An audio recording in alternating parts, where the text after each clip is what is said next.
বলছেন পয়গম্বর আপনি নেমে দাঁড়িয়েছেন যে জায়গাটা কোন জায়গা আপনারে বলে দিই। এই দেশটির নাম হলো ইয়াসরিব। কি নাম? এই দেশটির নাম হলো ইয়াসরিব। এটা হলো আপনার নানার বাড়ির দেশ, আপনার মা জননীর বাপের বাড়ির দেশ, আমিনার বাপের বাড়ির দেশ। এই দেশটির নাম হলো ইয়াসরিব। নবী বলছেন জিবরিল গো, পুরানো ব্যথার কথা তুমি তুলে ধরলে। এই দেশে আমি একটা বার এসেছিলাম তাইফের দেশ থেকে মায়ের কাছে মক্কায় ঘরে ফিরে। মারে শুধু বারবার বলতাম মা জননী। কত ব্যক্তিরা তাদের ছেলেদের কোলে তুলে নেয়, গালে চুমা দেয়, পকেট থেকে খরমা খেজুর খাবার বার করে খাইয়ে চিবিয়ে গালে দিয়ে দেয়, দিয়ে আবার তাদের পিতারা নিজেদের কাজে চলে যায়। বাচ্চারা তাদের হাতের খরমা খেজুর খাবার মিষ্টি নিয়ে খায় আর আনন্দ করে।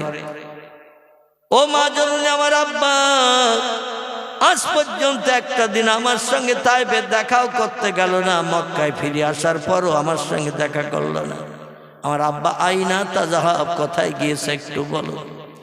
মামিনা বলছেন বাবা তোমার আব্বা সংসার নির্বাহের জন্য ব্যবসা করতে গিয়েছিল সিরিয়ার দেশে। নবী বলছেন সব ব্যবসায়ীরা তো ব্যবসা করে টাকা পয়সা আয় করে ঘরে ফেরে, আমার আব্বা কি ঘরে ফেরে না? বলে তোমার আব্বা একটু টাকার মায়া মহব্বত বেশি, বেশি বেশি আয় করার জন্য বিদেশে থাকে, বাড়ি আসে না। নবী বলছেন সব ছেলেরা বাবার কোলে ওঠে, জীবনের দুঃখ দুর্দশা স্বভাব নিবারণ করে, তুষের আগুন নিবারণ করে। আমার জীবনে তুষের আগুন নিবারণ হলো না। এই জন্য আমি বাপকে যদি আমাদের দেশে ফিরে না আসে আমি নিজে চলে যাব বাপের সঙ্গে, যে দেশে ব্যবসা করতে গেছে। মামিনা বলেন হবে বাবা হবে, তুমি ছোট মানুষ, 6 বছরের ছোট্ট বাচ্চা, একটু বড় হও, তোমার আব্বার সঙ্গে দেখা করতে নিয়ে যাব আমি। 2 দিন 5 দিন 10 দিন যায়, আবার পয়গম্বর বাচ্চা ছেলে মেয়েদের নিয়ে পাহাড়ি এলাকায় যখন খেলা করে, হঠাৎ তাদের আপনজনেরা এসে যখন কোলে তুলে নেয়, চুমা দেয়, পকেট থেকে খাবার বার করে দেয়। নবী দাঁড়িয়ে দাঁড়িয়ে ফাল ফাল করে তাকিয়ে তাকিয়ে দেখে, বলে আহারে আমার কত বন্ধুদের পিতা আসছে, চাচা আসছে, আপনজন আসছে, কোলে তুলে নেয়, খাবার দেয়, গালে চুমা দেয়, কপালে চুমা দেয়। আহারে আমার দুঃখ নিবারণের কেউ নাই। কাঁদতে কাঁদতে দৌড়িয়ে বাড়ি এসে বলে মা আমার আব্বা টাকার মোহে পড়ে বিদেশে থাকতে পারে, বাড়ি ফিরতে না পারে, আমি মুহাম্মদকে জ্বালা সহ্য করতে পারি না, আমার নিয়ে চলুন বাবার সঙ্গে সাক্ষাৎ করতে যাব। মামিনা একদিন শ্বশুর আব্বা জান আব্দুল মুত্তালিবের সঙ্গে কথা বলে আলাপ আলোচনা করে বললেন মোহাম্মদ বড় ব্যস্ত হয়ে পড়েছে, আমারে নিয়ে যেতে চাচ্ছে তার বাবার সঙ্গে সাক্ষাৎ করতে। আব্দুল মুত্তালিব বললেন মোহাম্মদের বাবা মারা গেছে, তুমি কি তথ্য দিয়েছো? বলে লা ইয়া আবি, আমার স্বামী মারা গেছে, মোহাম্মদের কাছে তথ্য দিই নাই। বলে কেন? বলে তথ্য দিলে মোহাম্মদের মনটা খারাপ হবে, মনে তুষের আগুন জ্বলবে, হৃদয়ে অন্তরে আঘাত লাগবে যে বাবা দুনিয়ায় বেঁচে নাই, আমার আর জীবনে কোলে নেবে না, গালে চুমা দেবে না, কপালে চুমা দেবে না, খরমা খেজুর খাওয়াবে না। এই চিন্তা ভাবনা করে মোহাম্মদ কাঁদবে, চোখের পানি মোচন করা যাবে না। তা আমি তারে সান্ত্বনা দিয়ে বলেছি ব্যবসা করতে বিদেশে গেছে, এখনো ঘরে ফেরেনি, তবে আপনার সঙ্গে বলছি আমার স্বামীর কবর একটু মোহাম্মদকে দেখাবো, যদি অনুমতি দেন তাহলে এই মক্কা থেকে উত্তর দিকে 650 মাইল রাস্তা আমি চলে যাব একটু বাবার বাড়ির দেশে। আমার স্বামী আব্দুল্লাহ আবু আপ্রান্তরে খেজুর বাগানের পাশে কবরস্থ হয়ে আছেন, আমার দেওর ভাসুরদের মাধ্যম দিয়ে আমার স্বামী কবরস্থ হয়ে আছে। বাবার বাড়ি যাব, 2-5 দিন 7 দিন থাকবো, বিশ্রাম নেব, তারপরে ফিরে আসার পথে বাবার কবর দেখিয়ে মনের দুঃখ নিবারণ করি, আবার সঙ্গে নিয়ে বাড়ি ফিরব। আপনি এখন কাটছেন বাড়ির মালিক, কারণ স্বামী আমার নাই, আপনি অনুমতি দিলে আমার ছেলেটারে নিয়ে যে তার বাবার কবরটা একটু দেখাতে চাই। আব্দুল মুত্তালিব বললেন নাম নাম ইয়া বেনতি, ও কন্যা সমতুল্য পুত্রবধূ, আমি তোমারে বঞ্চিত করব না। স্বামীর কবর কোন নারীর না দেখার ইচ্ছা হয়, এই জন্য তুমি যাও তোমার ছেলেটারে নিয়ে, তবে মরুভূমির রাস্তা, পাহাড়ি এলাকা, তুমি সুন্দরী যুবতী নারী, একটা মাত্র বাচ্চা তোমার হয়েছে, চেহারা সৌন্দর্য নষ্ট হয়নি, তোমার চেহারা সৌন্দর্যে ভাটা পড়েনি। মরুভূমির পথে পাহাড়ি এলাকায় বিপদগ্রস্ত হতে পারো। বোকাটে যুবকেরা, চরিত্রহীন যুবকেরা, মদখোর মাতালেরা তোমার ক্ষতি করে দিতে পারে। এজন্য তোমার শিশু বাচ্চা মোহাম্মদকে নিয়ে একা যেও না। কারণ আমার একটা যুবতী মেয়ে আছে, নাম তার উম্মে আইমান, আবার আসাহুসিয়ার নামক টাইটেল দ্বিতীয় বর্ষর কেতাবে পড়ানো হয়। এই কেতাবটির নাম হল আসাহুসিয়ার, বিশ্ব নবীর জীবনী গ্রন্থ। তাতে এই মেয়েটির নাম লেখা হয়েছে আতেকা। কি নাম বললাম? কোন বর্ণনাকারী সিরাতের কেতাবে, সিরাতে ইবনে হিশাম, সিরাতুন নবী, সিরাতে হালাবিয়া, এই সমস্ত কেতাবে মেয়েটির নাম লেখা হয়েছে উম্মে আইমান, আব্দুল মুত্তালিবের মেয়ে। আবার টাইটেল দ্বিতীয় বর্ষে বিশ্ব নবীর জীবনী গ্রন্থ যে সিরাতের কেতাব পড়ানো হয়, এই কেতাবটির নাম হল আসাহুসিয়ার। এই কেতাবে লেখক লিপিবদ্ধ করেছেন নবীজির ওই যে ফুফু আম্মা ছিলেন, তার নাম ছিল আতেকা। একে সঙ্গে করে নিয়ে আমিনা মক্কার জমিন থেকে পাড়ি দিয়ে চললেন। এই 600 কিলোমিটার মতো রাস্তা, মদিনা থেকে মক্কার দিকে আসতে 75 থেকে 80 কিলোমিটার মতো রাস্তা আসলেই এই আবহাওয়া প্রান্তরটা পাওয়া যায়। বিশ্ব নবীকে নিয়ে সেই কবরের পাশে দাঁড় করিয়ে বলল, ইয়া ইবনি মুহাম্মদ, ও বেটা মুহাম্মদ, তোমার বাবার দেখার জন্য এত পথ পাড়ি দিয়ে এসেছ।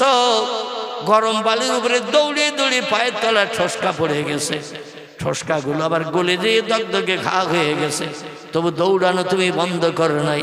বাপের কোলে উঠবে বলে, বাপের মুখের চুমা খাবে বলে, বাপের মুখে সান্ত্বনা পাবে বলে দৌড়িয়ে দৌড়িয়ে এই পথ পাড়ি দিয়ে এসেছ। তোমার পায়ের তলার ঠসকাগুলো গলে যেয়ে দগদগে ঘা বেরিয়ে গেছে, তাও দৌড়ানো বন্ধ করে নাই। ওই যে উঁচু ঢিবি, বালির ঢিবি দেখতে পাচ্ছ মুহাম্মদ, ওই বালির ঢিবির তলায় আছে তোমার বাবা শুয়ে। যদি তুমি দেখতে চাও, তোমার বাবার কোলে উঠতে চাও, বাবার হাতের খরমা খেজুর যদি খেতে চাও, একটু ডাক দাও কবরের পাশে দাঁড়িয়ে। সিরাতে ইবনে হিশাম নামক কেতাবে লেখক লিপিবদ্ধ করেছেন আল্লাহর নবী বাবার কবরের পাশে 6 বছর বয়সে দাঁড়ালেন। দাঁড়িয়ে এমন কান্না কাঁদতে লাগলেন, আব্বা আব্বা করে এমন দরদ ভরা মায়া ভরা ডাক দিতে শুরু করলেন। কেতাবে লেখকেরা লিখেছেন আবহাওয়া প্রান্তরের খেজুর গাছগুলো বিশ্ব নবীর কান্নার সঙ্গে অ্যাডজাস্ট হয়ে খেজুর গাছও কান্না শুরু করে দিয়েছে। আর ডেকে বলে, আল্লাহ, আপনার হাবিবের পিতার কবর এখানে হবে। আমরা আগে যদি জানতাম এই আবহাওয়া প্রান্তর এলাকার খেজুর গাছ হতাম না। পৃথিবীর সেরা পয়গম্বরের বাবাকে এখানে হারিয়ে রাখবেন, আর পয়গম্বর বাল্যকালে 6 বছর বয়সে এইখানে কবর দেখতে এসে এত কান্না কাঁদবেন আব্বা আব্বা করে ডেকে ডেকে। আগে যদি জানতাম এই জায়গার খেজুর গাছ আমরা হতে চাইতাম না। আল্লাহ আমাদের জবান খুলে দাও, আপনার পয়গম্বর আর বাপ হারা, আমরা তার একটু সান্ত্বনা দিয়ে চোখের পানি মোছনের চিন্তা ভাবনা করি। আমরা আর ধৈর্য ধরতে পারছি না, সহ্য করতে পারছি না পয়গম্বরের কান্না। জোরে বলুন একটু সুবহানাল্লাহ। আমাদের বাপ মারা গেলে, মা মারা গেলে ওই দিনটা একটু কাঁদি। 2-5 দিন 7 দিন পরে একটু সবরেশানি হলে মৌলবী যদি একটু কান্নারত ভাব নিয়ে দোয়া করে, তখনও 2-1 ফোঁটা চোখে পানি ঝরে। ঠিক বললাম না ভুল বললাম? তারপরে 2 মাস 6 মাস 1 বছর হয়ে গেলে বাপের নাম আর মনে নাই, মায়ের নাম আর মনে থাকে তো নাকি? আর মনে থাকে না। আরে পয়গম্বর মুহাম্মদ রাসূলুল্লাহর কান্না ওই আবহাওয়া প্রান্তরে বালিরাও পর্যন্ত সহ্য করতে পারিনি। সিরাতের কিতাবে লেখা হয়েছে বালিরাও পর্যন্ত আল্লাহর কাছে ডেকে ডেকে বলে, আল্লাহ, আমাদের জবান খুলে দিন। আমাদের বুকের উপর আপনার পয়গম্বর দাঁড়িয়ে আব্বা আব্বা করে এমন মায়া ভরা দরদ ভরা কান্না ভরা আওয়াজ তুলছে, আমরা আবহাওয়া প্রান্তরে বাড়িগুলো পর্যন্ত সহ্য করতে পারছি না। আল্লাহ, আমাদের জবান খুলে দিন, আপনার পয়গম্বরকে একটু সান্ত্বনা দেই, ধৈর্য ধরার উপদেশের কথা বলি। আমরা আগে যদি জানতাম আবওয়া প্রান্তরে পয়গম্বরের বাবা কবরস্থ হবে। এই জায়গার বালি আমরা হতে চাইতাম না, অন্য কোন জায়গার বালি বানাতেন, আমরা তাতেই খুশি হয়ে যেতাম। জোরে বলুন একটু সুবহানাল্লাহ। বিশ্বনবী মুহাম্মদ রাসূলুল্লাহ আব্বা বলে বলে ডেকে ডেকে যখন কাঁদছে, মামিনা স্বামী হারা বিধবা, তিনি কাঁদতে কাঁদতে আসার খেয়ে পড়েছেন পয়গম্বরের পাশে স্বামীর কবরের ধারে। আল্লাহ নবী হঠাৎ করে একটা শব্দ শুনলেন, একটা মানুষ দাঁড়িয়ে দাঁড়িয়ে কাঁদছিলেন, তিনি হলেন পয়গম্বরের মা। যেই পড়ে গেলেন একটা শব্দ হয়েছে, আল্লাহর পয়গম্বর একটু চোখ হালকা করে দেখলেন, তার জনম দুঃখিনী মা আব্বার কবরের পাশে গরম বালির উপরে শুয়ে পড়েছেন, নড়ে না চড়ে না, কোনো কথা বলে না। বিশ্ব নবী কান্না বন্ধ করে মায়ের পাশে, মায়ের মা ধরে মাথা নাড়া দিচ্ছেন, এ মা জননী আর বাবার কাছে আসতে চাইব না, বাবার নাম আর করব না, আপনি গরম বালির উপরে শুয়ে থাকবেন না। গরম বালির উপরে আমি হেঁটে হেঁটে আমার পায়ের তলায় ঠোসকা পড়ে গিয়েছিল, গরম বালিতে দৌড়িয়ে দৌড়িয়ে ঠোসকাগুলো গলে যে দগদগে ঘা বেরিয়ে গেছে, শুধু বাবার কবর দেখব, বাবার চেহারা দেখব, বাবার কোলে উঠব, বাবার কাছে মনের দুঃখের কথা জানাবো, এই চিন্তা ভাবনা নিয়ে এত দূরের পথ মক্কা নগরী থেকে উত্তর দিকে চলে এসেছি। বালির উপরে আর আপনি শুয়ে থাকবেন না গো মা, আপনার পিঠেও ঠোসকা পড়বে, আপনার পায়েও ঠোসকা পড়বে, হাতও ঠোসকা পড়বে। সূর্য রুদ্র তাপ দিচ্ছে, সারা মরুভূমি ফাঁকা, ছায়া নাই ছায়া নাই, কেবল বাবলা গাছ আর খেজুর গাছ ছাড়া। ও মা জননী, বাবার কবরটাও তো ফাঁকা জায়গায়, এখানকার বালি উত্তপ্ত হয়ে গেছে দুপুর রৌদ্রে, আর শুয়ে থাকবেন না, তাড়াতাড়ি উঠে পড়ুন, আমাকে নিয়ে একটু দাদুর কাছে নিয়ে চলুন, আমি আর আবওয়া প্রান্তরে আপনারে নিয়ে কোনোদিন এইভাবে কষ্ট দিতে আসবো না। বিশ্বনবী মায়ের মাথা ধরে নাড়া দেয়, আল্লাহ নবীর মায়ের মাথা যেদিকে নাড়া দেয় সেদিকে ঘুরে যায়। বিশ্বনবী মুহাম্মদ রাসূলুল্লাহ আম্মা আম্মা করে কান্না শুরু করে দিলেন। একদল ব্যবসায়ীরা ব্যবসা করে সিরিয়া থেকে ওই ইয়াসরিবের উপর দিয়ে চলে আসছিলেন মক্কা নগরীর দিকে। আসতে গিয়ে দেখেন একজন নারী উম্মে আইমান কিংবা আতেকা, আরেকজন হলেন নবীজির আম্মা জান, আর মুহাম্মদ রাসূলুল্লাহ মায়ের মাথার পাশে বসে বসে আম্মা আম্মা করে ডাকছেন। আতেকা ডেকে বলছে, মুহাম্মদ আর কান্না করে লাভ নাই, ও মুহাম্মদ আর কান্না করে লাভ নাই, তোমার মা তোমারও বাবার মতো ফাঁকি দিয়ে চলে গেছে। সকলে পড়ুন ইন্না লিল্লাহি ওয়া ইন্না ইলাইহি রাজিউন। মাথা ধরে নাড়া দিচ্ছেন, হাত ধরে টানছেন। মা যখন আর ডাক শুনছে না, বিশ্বনবীর ডাকে সাড়া দিচ্ছেন না, যুবতী নারী উম্মে আইমান মতান্তরে হযরতে আতেকা বুঝতে পারলেন নবীর মাও নবীরে ফাঁকি দিয়ে চলে গেছেন। আর ব্যবসায়ী এসে জিজ্ঞাসাবাদ করছেন, এখানে এই বাচ্চা ছেলেটা কেন কাঁদছে? বলেন আর বাবার কবর দেখতে এসেছিল মক্কা নগরী থেকে, বাবার কবর দেখতে এসে কান্না সহ্য করতে না পেরে ওনার মাও পৃথিবী থেকে ইন্তেকাল করেছেন। ব্যবসায়ী বলল, তাহলে তোমরা এখন যাবে কোথায়? বলে আমরা মক্কা নগরীতে যাব।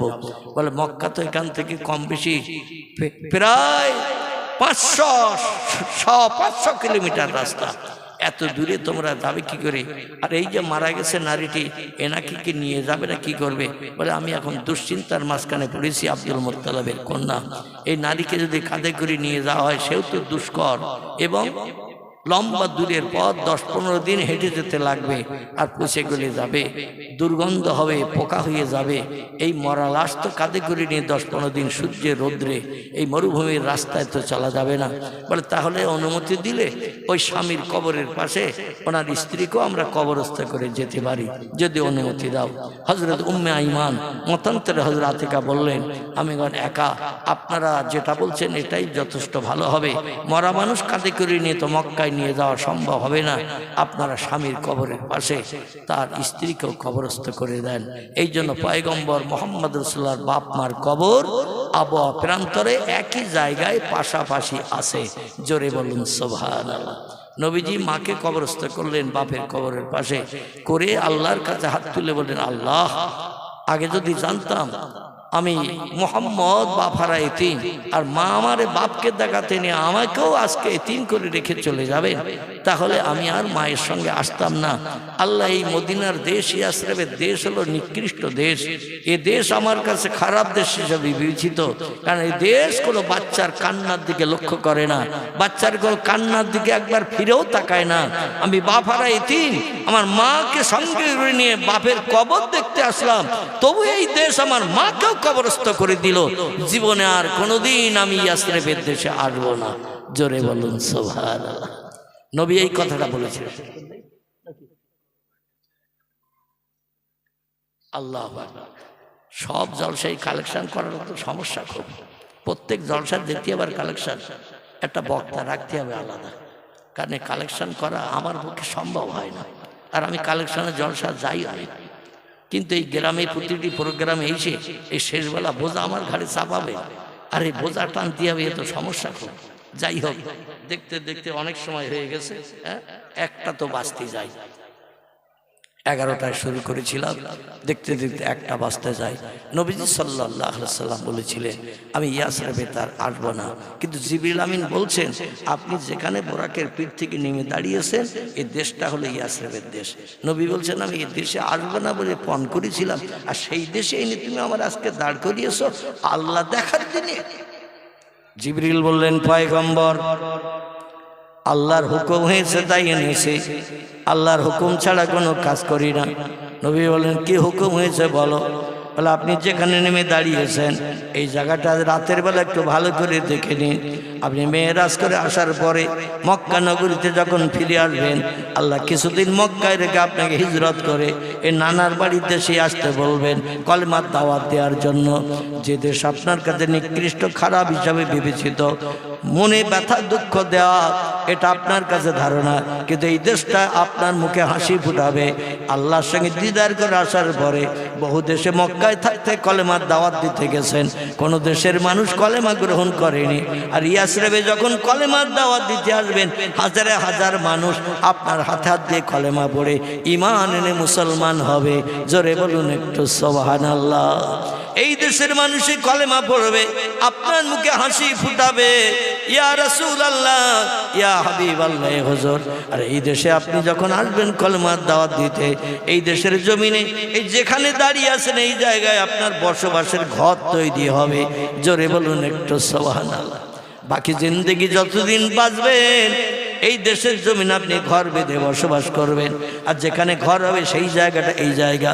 নবী বললেন তাই নাকি? বলে না মহা, এই জায়গায় আপনার বাকি জিন্দেগি বসবাসের জায়গা হবে। আল্লাহ নবী বললেন আর কোনো তথ্য দেবে নাকি? এই ইয়াসরিবের দেশে যদি দিতে চাও তাড়াতাড়ি দাও, আমি আল্লাহরে দেখার জন্য পাগল পারা হয়ে গেছি। জিবরিল বললেন পয়গম্বর এখন আর দুটো তথ্য আপনাকে দেব।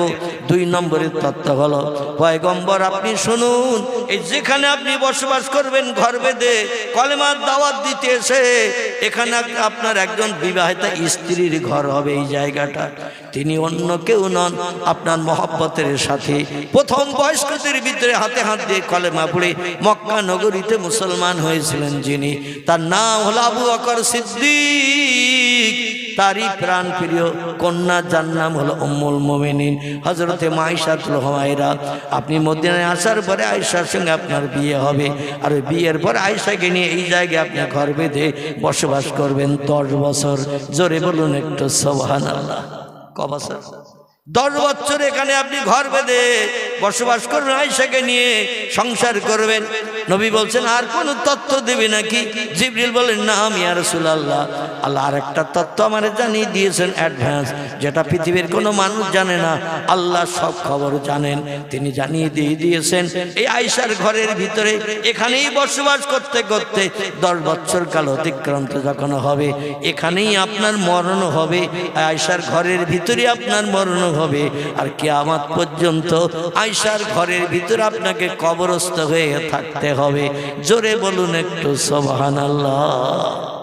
আচ্ছা আমরা কেউ বলতে পারবো মরণ আমাদের কোন জায়গায় হবে?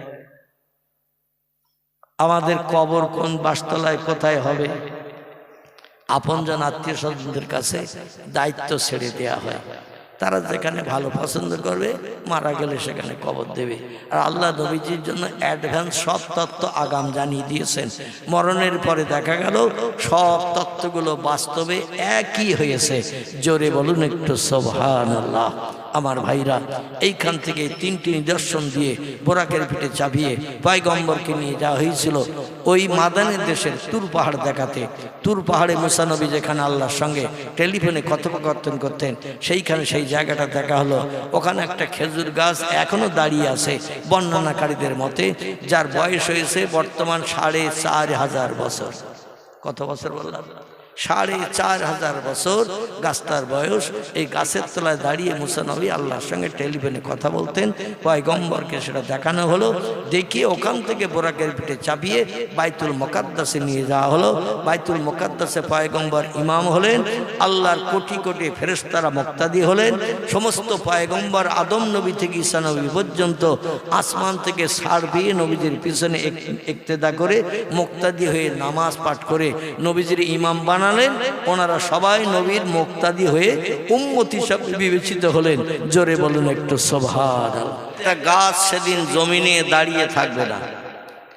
পৃথিবীতে যত পাহাড় আছে সমস্ত পাহাড়ের পাথর এক খণ্ড যেখানে পাহাড় ছিল সেখানে থাকবে না।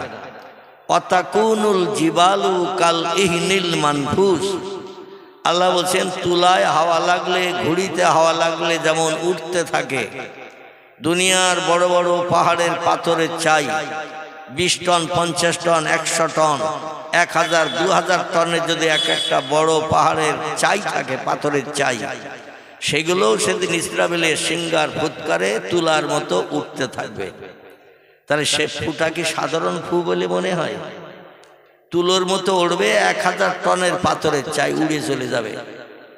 গাছগুলো একটাও জমিনে দাঁড়িয়ে থাকবে না, সব উঠতে থাকবে পাখির মতো।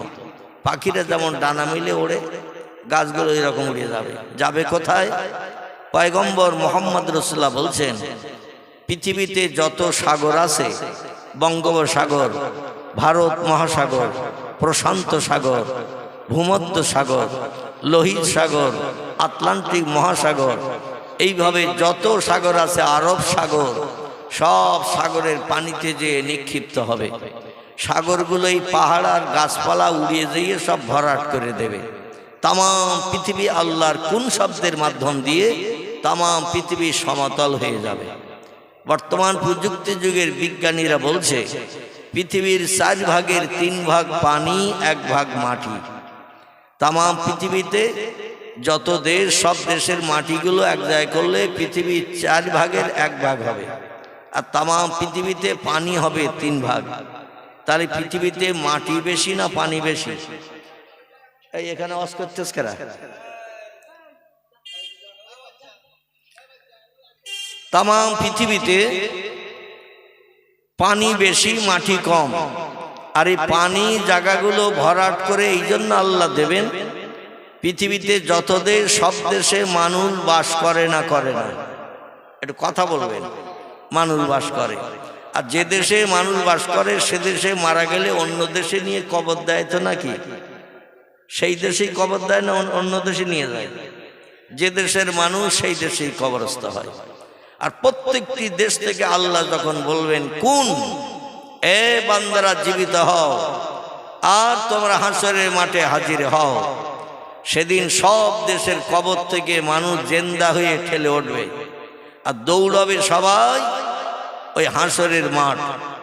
হাসরের মাঠটা কোন জায়গা? নাসাই শরীফের হাদিসে, তিরমিজি, আবু দাউদ শরীফের হাদিসে পয়গম্বর জানাচ্ছেন সিরিয়া বলে একটি দেশ আছে পৃথিবীতে। এই সিরিয়া দেশের একটি শহর, শহরটির নাম হলো প্যালেস্টাইন। খুব ভালো করে কথাগুলো শুনবেন। সিরিয়া দেশের একটি জায়গা, শহর, শহরের নাম হলো প্যালেস্টাইন। এই প্যালেস্টাইনে একটি পুরানো ইবাদতের ঘর আছে, পুরানো মসজিদ আছে। যে মসজিদটির নাম আমরা কম বেশি সকলে জানি বা শুনেছি। মসজিদটির নাম হলো বাইতুল মুকাদ্দাস। কি নাম বললাম? বাইতুল মুকাদ্দাস। যে মসজিদে বর্তমান 1,75,000 মানুষ একসঙ্গে জামাতে নামাজ পড়তে পারে। মসজিদটা আমাদের খিদিরপুরে মসজিদের থেকে ছোট তো নাকি?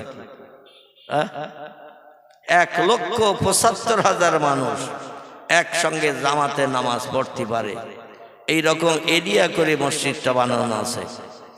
এই মসজিদের সামনে আল্লাহ পাক নিজের আরশ কুরসি নামিয়ে নিয়ে আসবেন এই সিরিয়ার প্যালেস্টাইনের জমিনে। এখানেই হাসরের মাঠ সংগঠিত হবে। ওখানে আল্লাহ আরশ কুরসি সপ্তম আসমানের উপর থেকে সিদরাতুল মুনতাহার উপরে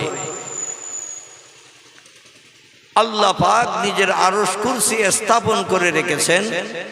সেটা নামিয়ে নিয়ে আসবেন এই বাইতুল মুকাদ্দাসের সামনে।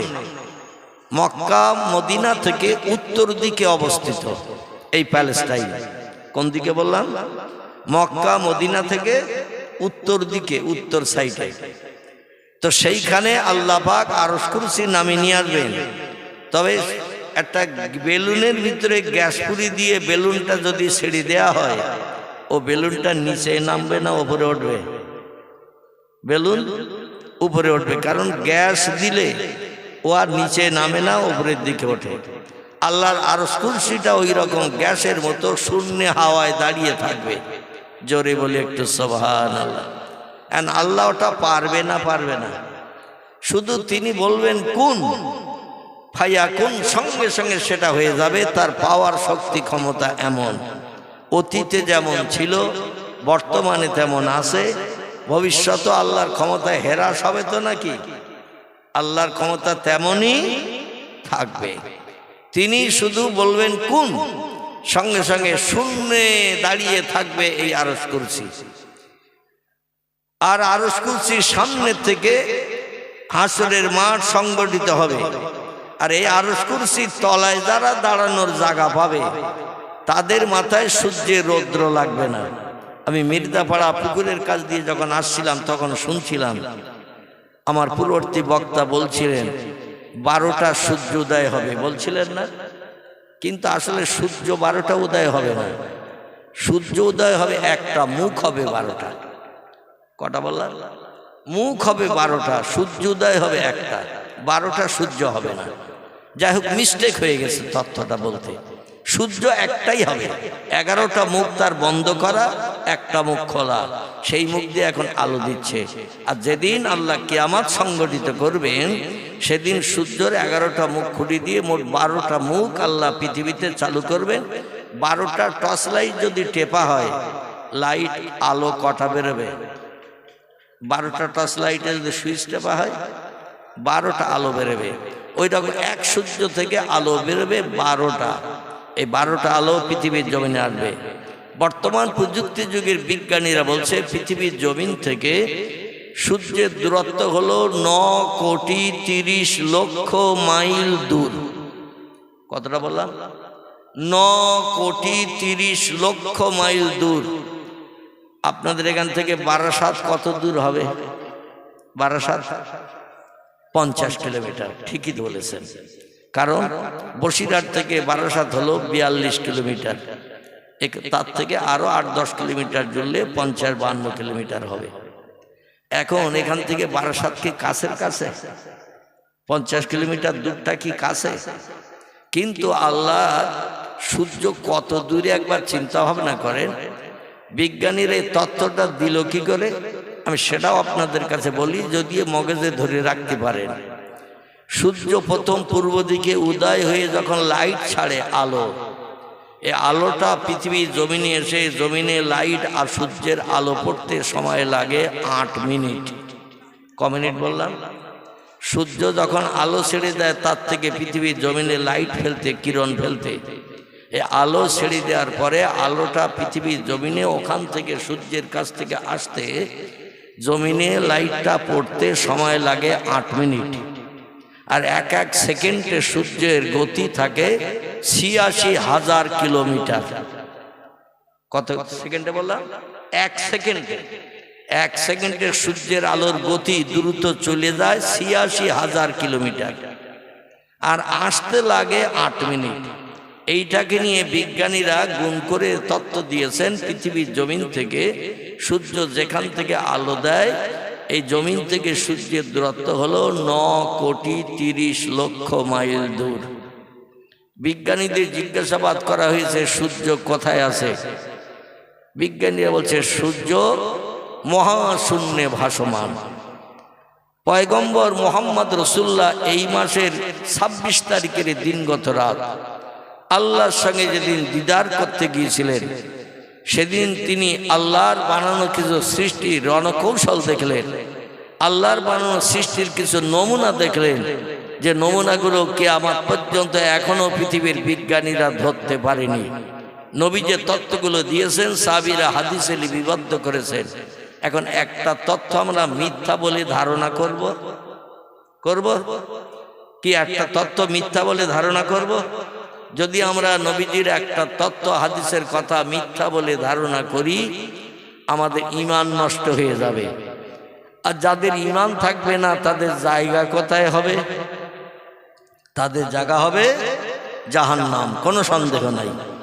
এই জন্য আল্লাহ বলছেন মান আমানা বিল্লাহ, আমি যে তোমাদের একজন প্রভু আছি, আমারে কোনোদিন তোমরা দেখতে পাবে না, আমারে না দেখে বিশ্বাস করতে হবে যে আমি একজন স্রষ্টা মালিক, সব সৃষ্টির আছি। 2 নম্বর আর একটা বিশ্বাস তোমাদের করতে হবে না দেখে, সেটা হলো অল ইয়াউমিল আখির, পরকালে কি আমি রেখেছি তোমাদের জন্য, মরণের পরে পরকাল। এই পরকালে আমি তোমাদের জন্য কি রেখেছি সেটাও পৃথিবীতে বেঁচে থাকতে দেখতে পাবে না, সেটা মরণের পরে আবার জেন্দা করা হবে। সুম্মা ইউহয়িকুম, তোমাদের আবার জেন্দা করা হবে। এই পৃথিবীর জমিনের বসবাসের কাজকর্মকে নিয়ে হিসাব নিকাশ করা হবে হাসরের মাঠে। আর হিসাব নিকাশের পরে যদি আমার হুকুম তামিল করে সৎ কাজ করে কবরে যাও, তাহলে তোমাদের ঠিকানা হবে জান্নাত। শান্তির জায়গা একটা বানিয়ে রেখেছি, সেটা দুনিয়ায় বেঁচে থাকতে দেখতে পাবে না। আর যদি আমার হুকুমের খেলাপ করে মদ খাও, সুদ খাও, ব্যভিচারী করো, ঘুষ খাও, গরিব এতিমের হক ফাঁকি দিয়ে খাও, বিধবার দরজার কড়া নাড়া দিয়ে জীবন যৌবনের খোদানিবৃত্তি করে আসো টাকার বিনিময়ে, নাউজুবিল্লাহ, এভাবে যদি কোনো ব্যক্তির প্রাণ নাশ করে তার বিবি বাচ্চারে বিধবা এতিম তোমরা বানিয়ে দাও, এই পৃথিবীতে কারো গালে অন্যায়ভাবে যদি চড় মারো, কটু কথায় কাউরে যদি গালি দাও, কারো উপরে যদি আঘাত করো, এর প্রতিদান হলো নরক, অগ্নি, জাহান্নাম। এই জাহান্নামের অধিবাসী তোমাদের হতে হবে। অহম ফিহা খালিদুন, যুগ যুগ ধরে জাহান্নামের আগুনে তোমাদের দগ্ধ করা হবে। লা ইয়ামুতু ওয়ালা ইখরিজ ফিহা, মরণ কোনোদিন করো জাহান্নামের আগুনে পুড়িয়ে হবে না। আর কোনো বন্ধু এসে বাইরে বার করে তারে স্বস্তি দিয়ে মুখে হাসি ফুটাতে পারবে না। যুগ যুগ ধরে জাহান্নামের আগুনে জ্বলতে হবে। দুনিয়ায় বেঁচে থাকতে এই জাহান্নাম কেমন জিনিস, কেমন আগুনের কুণ্ড, এটা দেখতেও পাবে না। জাহান্নামের আগুন কেমন কেমন জ্বালা যন্ত্রণা পুড়ালে হবে, দুনিয়ায় বেঁচে থাকতে ওটা দেখতে পাবে না। জান্নাত কেমন শান্তির জায়গা, 70টা যুবতী হুরগেলেমান মেয়েরা তোমারে সেবা যত্ন করবে, পরিষেবা দেবে, যেটা চাইবে সেটা দেবে, প্রয়োজনে মাথায় তেল মালিশ করবে, গা টিপে দেবে, সব কিছু করবে, যা বলবে শুনবে। একটা নয়, স্ত্রী হবে পুরুষের 70টা। কটা? 70টা স্ত্রী হবে 18 বছরের যুবতী মেয়ে। কোরআনের সূরা রহমানে আল্লাহ পাক এই হুরগেলেমানদের সম্পর্কে অনেক তথ্য কোট করেছে। যাই হোক, এই জান্নাত আমরা দুনিয়ায় বেঁচে থাকতে দেখতে পাবো না, জাহান্নামও দেখতে পাবো না। না দেখে বিশ্বাস করতে হবে 2টি জিনিস। একটা হলো তামাম সৃষ্টির স্রষ্টা যিনি, নাম তার আল্লাহ সুবহানাহু ওয়া তাআলা, তাকে আমরা দেখতে পাবো না। জাহান্নাম আর জান্নাত আমরা দেখতে পাবো না।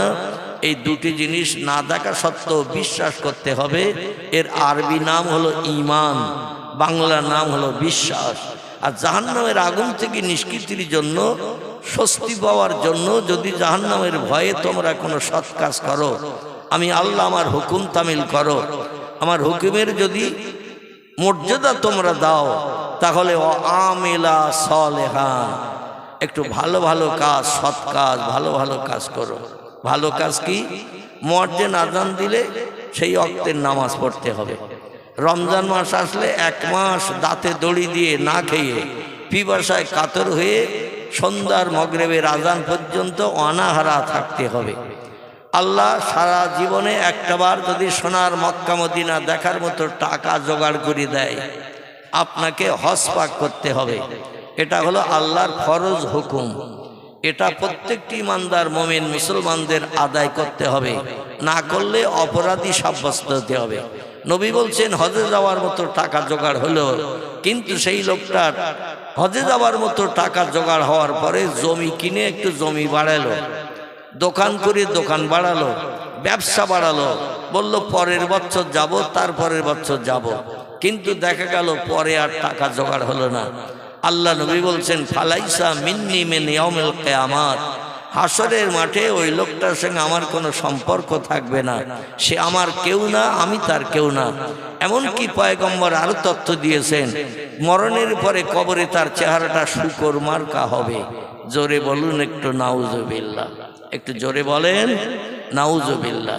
তবে যারা গরিব মানুষ, এদের জন্য যাকাত দিতে হবে না, হজ করতে হবে না। শরীয়তের 5টা স্তম্ভের ভিতরে 3টি তাদের পালন করতে হবে। একটা হলো আল্লাহর না দেখে স্রষ্টা বলে মানতে হবে, পয়গম্বর মুহাম্মদ রাসূলুল্লাহর নেতৃত্ব জীবনে বিশ্বাস করে নিতে হবে। তার মতো ভালো নেতা, ভালো মানুষ পৃথিবীতে আর কেউ বলেন নাই। এইটাই আমি একটু শুনতে চাচ্ছিলাম। এই নাই শব্দটা আপনারা বললে নবীজির উপরে ঈমান আনা হলো। খোদার কসম, হাসরের মাঠে নবী আপনারে ফেলে জান্নাতে যাবে না। জোরে বলুন একটু সুবহানাল্লাহ। এই জন্য নাই শব্দটা বলা যাবে না, যাবে না। নবীর মতো ভালো নেতার কেউ নাই, এই শব্দটা বললে নবীর উপরে আপনার মহব্বত, প্রেম, ভালোবাসার নমুনা রক্ষা হলো। আর নবী এই রকম উম্মতকে হাসরের মাঠে বিপদে রেখে জান্নাতে যাবেন না। জোরে বলি একটু সুবহানাল্লাহ। আমার ভাইরা, এই জন্য আল্লাহ পাক যদি জীবনে একটাবার বিশ্ব নবীর মাতৃভূমি মৃত্যুভূমির দেশ দেখার মতো অর্থ জোগাড়ের তৌফিক দেন, জায়গা জমির মোহমায়ায় পড়ে যে টাকাগুলো খরচ করা শরীয়তে কিন্তু বৈধ নয়, কারণ পরবর্তীতে আপনার টাকা জোগাড় নাও হতে পারে। আমাদের মাযহাবের ইমাম আবু হানিফা রাহমাতুল্লাহ আলাইহি বলছেন, লোকটার সংসারের উন্নতির জন্য জায়গা জমি কিনলো, ব্যবসা বাড়ালো, কিংবা অন্য কোনো কাজে খরচ করলো, সামনের বছর পরের বছর যাব, যদি আর ব্যবসায় লাভ না হয়, জায়গা জমিতে ফসল যদি ভালো না হয়, তাহলে টাকার জোগাড় হলো না, ওই লোকটি হজ পাকার করতে পারলো না। ইসলাম শরীয়তের 5টি ভিত্তি ফরজের ভিতরে একটি ফরজ তার নস্যাৎ হয়ে গেল। ইমাম আবু হানিফা বলছেন, আল্লাহ নবী বলছেন সে আমার উম্মত না, আমি তার উম্মত না। আর নবী যদি কারো উম্মত বলে পরিচয় না দেয়, তাহলে তার জন্য তো জান্নাত হালাল হবে না। এই জন্য ইমাম আবু হানিফা বলছে, পরবর্তীতে ওই লোকটিকে যদি ভিক্ষা করেও হজে যেতে হয়, তাও তারে হজ আদায় করতে হবে। শরীয়তের 5ম স্তম্ভ হজ, এটা হলো ফরজ ফরজ ফরজ। এটা তার আদায় করে কবরে যেতে হবে। আদায় করে কবরে যদি না যায়, তার চেহারা কিন্তু শূকর মার্কা হবে। জোরে বলুন একটু নাউজুবিল্লাহ। আমার ভাইরা, পয়গম্বর মুহাম্মদ রাসূলুল্লাহ সাল্লাল্লাহু আলাইহি ওয়াসাল্লাম তিনি এমন একজন সেরা ব্যক্তিত্ব, আল্লাহ পাকে মেরাজ করিয়ে তাকে এমন এমন জিনিসগুলো বাস্তব চোখে দেখিয়েছিলেন, কিয়ামত অবধি পৃথিবীর কোন দেশের মানুষ বাস্তব চোখে দেখার সুযোগ পায়নি এবং পাবে না। এটা নবীজি সেরা, সেইটাই আল্লাহ পরিলক্ষিত করার জন্য, সেইটাই সেরা বিবেচিত করার জন্য এই মেরাজ নবীজিকে করিয়েছিলেন। কিয়ামত অবধি কোনো ব্যক্তি আর মেরাজ করতে পারবে না। দুনিয়ার জমিনে জিন্দাবস্থায় আসমান পাড়ি দিতে পারবে না। কেবল একজন ব্যক্তি জিন্দাবস্থায় আসমান পাড়ি দিয়েছিলেন, জিন্দাবস্থায় মহান পাক রব্বুল আলামিনের চেহারা দেখার সুযোগ পেয়েছিলেন। শুধু তাই নয়, এক রাতে পৃথিবীর 3টে দেশ পরিভ্রমণ করানোর পরে ওই যে বাইতুল মুকাদ্দাসের নাম আপনাদের কাছে করছিলাম, এই বাইতুল মুকাদ্দাসে জিবরিল আমিন তাকে বোরাকের পিঠে করে নিয়ে পৃথিবীর 3টে দেশ পরিভ্রমণ করিয়ে ওখান থেকে বাইতুল মুকাদ্দাসের চাতওয়াল, যে বড় চাতওয়াল, দিল্লির জামে মসজিদ আপনারা অনেকে দেখে থাকবেন, যারা ট্যুর করতে বেড়াতে যান, দিল্লি যান, কাশ্মীর যান, পাঞ্জাব যান, যান না সারহান যান না, অনেকে যায় বেড়াতে যায়। দিল্লির জামে মসজিদ যেখানে 1 লক্ষ মানুষ একসঙ্গে জামাতে নামাজ পড়তে পারে। কতটা বললাম? 1 লক্ষ মানুষ একসঙ্গে জামাতে নামাজ পড়তে পারে। এই মসজিদের চাতওয়াল যেমন বিরাট এরিয়ার, বিরাট এলাকার, ওই রকম বাইতুল মুকাদ্দাসের চাতওয়ালটা বিশাল বড় এরিয়ার এলাকার। এই 2 রাকাত নামাজ আদায় করে ফাআযিনাল মুয়াজ্জিন, জিবরিল আমিন আলাইহিস সালাম নিজেই মুয়াজ্জিন হয়ে সেদিন রাতের বেলা আজান দিয়েছিলেন। যেমন পৃথিবীতে 2টি মসজিদে গভীর রাত্রে আজান হয়। বলতে পারবেন মসজিদ 2টির নাম কি? যদি পারেন আলহামদুলিল্লাহ, না পারলে আমি বলে দেব। আর 2টি মসজিদ, একটি মসজিদের নাম হলো মসজিদে হারাম, মক্কার কাবা শরীফের মসজিদ। এখানে রাত্রেও 3টের সময় আজান হয় নামাজ পড়ার জন্য। এই আজানটি হলো তাহাজ্জুদের নামাজের আজান। কিসের নামাজ বললাম?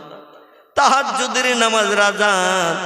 বাড়তি যে 4 ওয়াক্ত নামাজ আছে ফরজ হুকুম ছাড়া, বাড়তি যে 4 ওয়াক্ত নামাজ আছে, একটির নাম হলো ইশরাক, একটির নাম হলো চাষ, একটির নাম হলো আওয়াবিন, একটির নাম হলো তাহাজ্জুদ। এই 5 ওয়াক্ত ফরজ নামাজ ছাড়া বাড়তি আরো 4টি ওয়াক্ত নামাজ আছে। এই 4টি ওয়াক্তের ভিতরে সবথেকে উত্তম দামি মর্যাদাবান নামাজের ওয়াক্ত যেটি, সেটি হলো রাত্র 2য় প্রহরের পর থেকে নিয়ে রাত দুপুরের পর থেকে নিয়ে ফজরের আজানের আগ পর্যন্ত। এই সময়টাকে আরবিতে বলা হয় তাহাজ্জুদ। ওমিনাল লাইলি ফাতাহাজ্জাদ বিহি নাফিলাতাল লাক আসা আইয়াবআসাকা রাব্বুকা মাকামাম মাহমুদা। জোরে বলুন একটু আল্লাহু আকবার। আল্লাহ পাক কোরআনের 15 পারা সূরা বনী ইসরাইলের ভিতরে এই তাহাজ্জুদ নামাজের কথা উল্লেখ করে দিয়েছেন। যারা তাহাজ্জুদের নামাজ আদায় করে, বিবি বাচ্চার মায়া ছাড়ে, শান্তির সোজা বিছানায় লাথি মারে, ঘুমকে হারাম করে রাত জেগে জেগে যারা তাহাজ্জুদের নামাজ পড়ে, আল্লাহর অতি তাড়াতাড়ি যারা আপন বানানোর সুযোগ পেয়ে যায়। আরো একটু জোরে বলুন সুবহানাল্লাহ। কোন ব্যক্তি যদি আল্লাহরে আপন বানাতে চায়, আল্লাহর কাছের ব্যক্তি বানাতে চায়, আল্লাহর অতি আপন যদি কেউ হতে চায়, তাকে একটু রাত জেগে জেগে ঘুমকে হারাম করে বিবি বাচ্চার মায়া ছেড়ে বিছান সজ্জায় লাথি মেরে জায়নামাজের পাটিতে দাঁড়াতে হবে। যারা দৈনন্দিন রাতের গভীরে ঘুম হারাম করে এই তাহাজ্জুদের নামাজ আদায় করে, আল্লাহ অতি তাড়াতাড়ি তাদের আপন হয়ে যায়। ওই বান্দার বিপদে মুসিবতে, দুঃখে, দুর্দশায়, অভাবে, সমস্যায়, রোগে শোকে সাহায্যের জন্য আর কারো কাছে হাত পাতার দরকার হয় না। আল্লাহ তার জন্য যথেষ্ট। জোরে বলুন একটু সুবহানাল্লাহ। আমার ভাইরা, এই তাহাজ্জুদের নামাজ রাতের গভীরে পড়লে আল্লাহ বড় খুশি হয়ে যান। পয়গম্বর মুহাম্মদ রাসূলুল্লাহ সাল্লাল্লাহু আলাইহি ওয়াসাল্লাম এই গভীর রাত্রে মক্কার কাবার চাতলের হাতিমের ভিতরে যখন তিনি শুয়েছিলেন, গতকাল আলোচনা করতে করতে ওইখান থেকে আমি রেখে দিয়েছিলাম, দিয়ে আবার ও পাড়ার ওই মক্তবের জন্য একটু কালেকশন করে জলসা শেষ করলাম 3.5 ঘন্টা ওয়াজ করে। ক ঘন্টা বললাম? 3.5 ঘন্টা কালকে বক্তৃতা করেছে। যাই হোক, একজন বক্তার দাওয়াত ছিল, আমার পরে তিনি আসেননি, সে হেপা আমারে ঠেলে দিতে হয়েছে। আবার শেষে একটু কালেকশন করতে হয়েছে, 60 কেজির মতো গোশত তুলতে হয়েছে, টাকা প্রতিশ্রুতি বিভিন্ন। যাই হোক, তুলে তুলে দোয়া করে বাড়ি গিয়েছিলাম। কাল মোটরসাইকেলে 4 চাকা গাড়ি আনতে পারিনি, গাড়ি বাড়ি ছিল না। তো আমি বক্তৃতা করতে করতে নবীজির মেরাজ সম্পর্কে ওই মক্কার কাবা চাতালের হাতিমের কথা বলছিলাম। যারা কালকে ছিলেন তারা ওই পর্যন্ত শুনেছিলেন, পরে আর শুনতে পারেননি। আসুন আমি ওইখান থেকে নিয়ে যাব। পয়গম্বর মুহাম্মদ রাসূলুল্লাহ যে সেরা তিনি যে সমস্তগুলো বাস্তব চোখে বেঁচে থাকতে দেখার সুযোগ পেয়েছেন, কিয়ামত পর্যন্ত কোনো বিজ্ঞান, কোনো দর্শন, কোনো ইঞ্জিনিয়ার, কোনো ডাক্তার, কোনো মাস্টার, কোনো ভূতত্ত্ববিদ, কোনো ঐতিহাসিক, কোনো সাহিত্যিক, কোনো ভৌগোলিক, কোনো আলেম, কোনো হাফেজ, কোনো কারি, কোনো মুফতি, কোনো মসজিদের ইমাম, কোনো মুয়াজ্জিন, কোনো মুক্তাদি কিয়ামত পর্যন্ত এগুলো দেখার সুযোগ পায়নি এবং ভবিষ্যতে পাবে না। জোরে বলুন সুবহানাল্লাহ। নবী কি কি দেখলেন আসুন এবার আপনাদের নিয়ে চলে যাই। একটু মহব্বতে উচ্চ রবে প্রাণ খুলে কিছু মানুষের আনাগোনা হয়েছে, আলহামদুলিল্লাহ বক্তৃতা কথা করার মতো পরিবেশ তৈরি হয়েছে। তো আমি যখন স্টেজে বসেছিলাম আমার ভালো লাগছিল না ওয়াজ করার মতো, কারণ একেবারে 2-5 জন লোক আর 3-4টে বাচ্চা বসে থাকলে ওয়াজ করা যায় নাকি? ওয়াজ করা যায় না। মোটামুটি যা এসে বসেছেন আলহামদুলিল্লাহ, কিছু কথা আলোচনা রাখবো, আপনার একটু ধীর স্থিরভাবে শুনবেন, প্রাণ ভরে উচ্চ রবে সেই নবীর মহব্বতে একটু দরুদ শরীফ পড়ে নেই। আল্লাহুম্মা সাল্লি আলা সাইয়্যিদিনা মাওলানা মুহাম্মদ وعلى آل سيدنا مولانا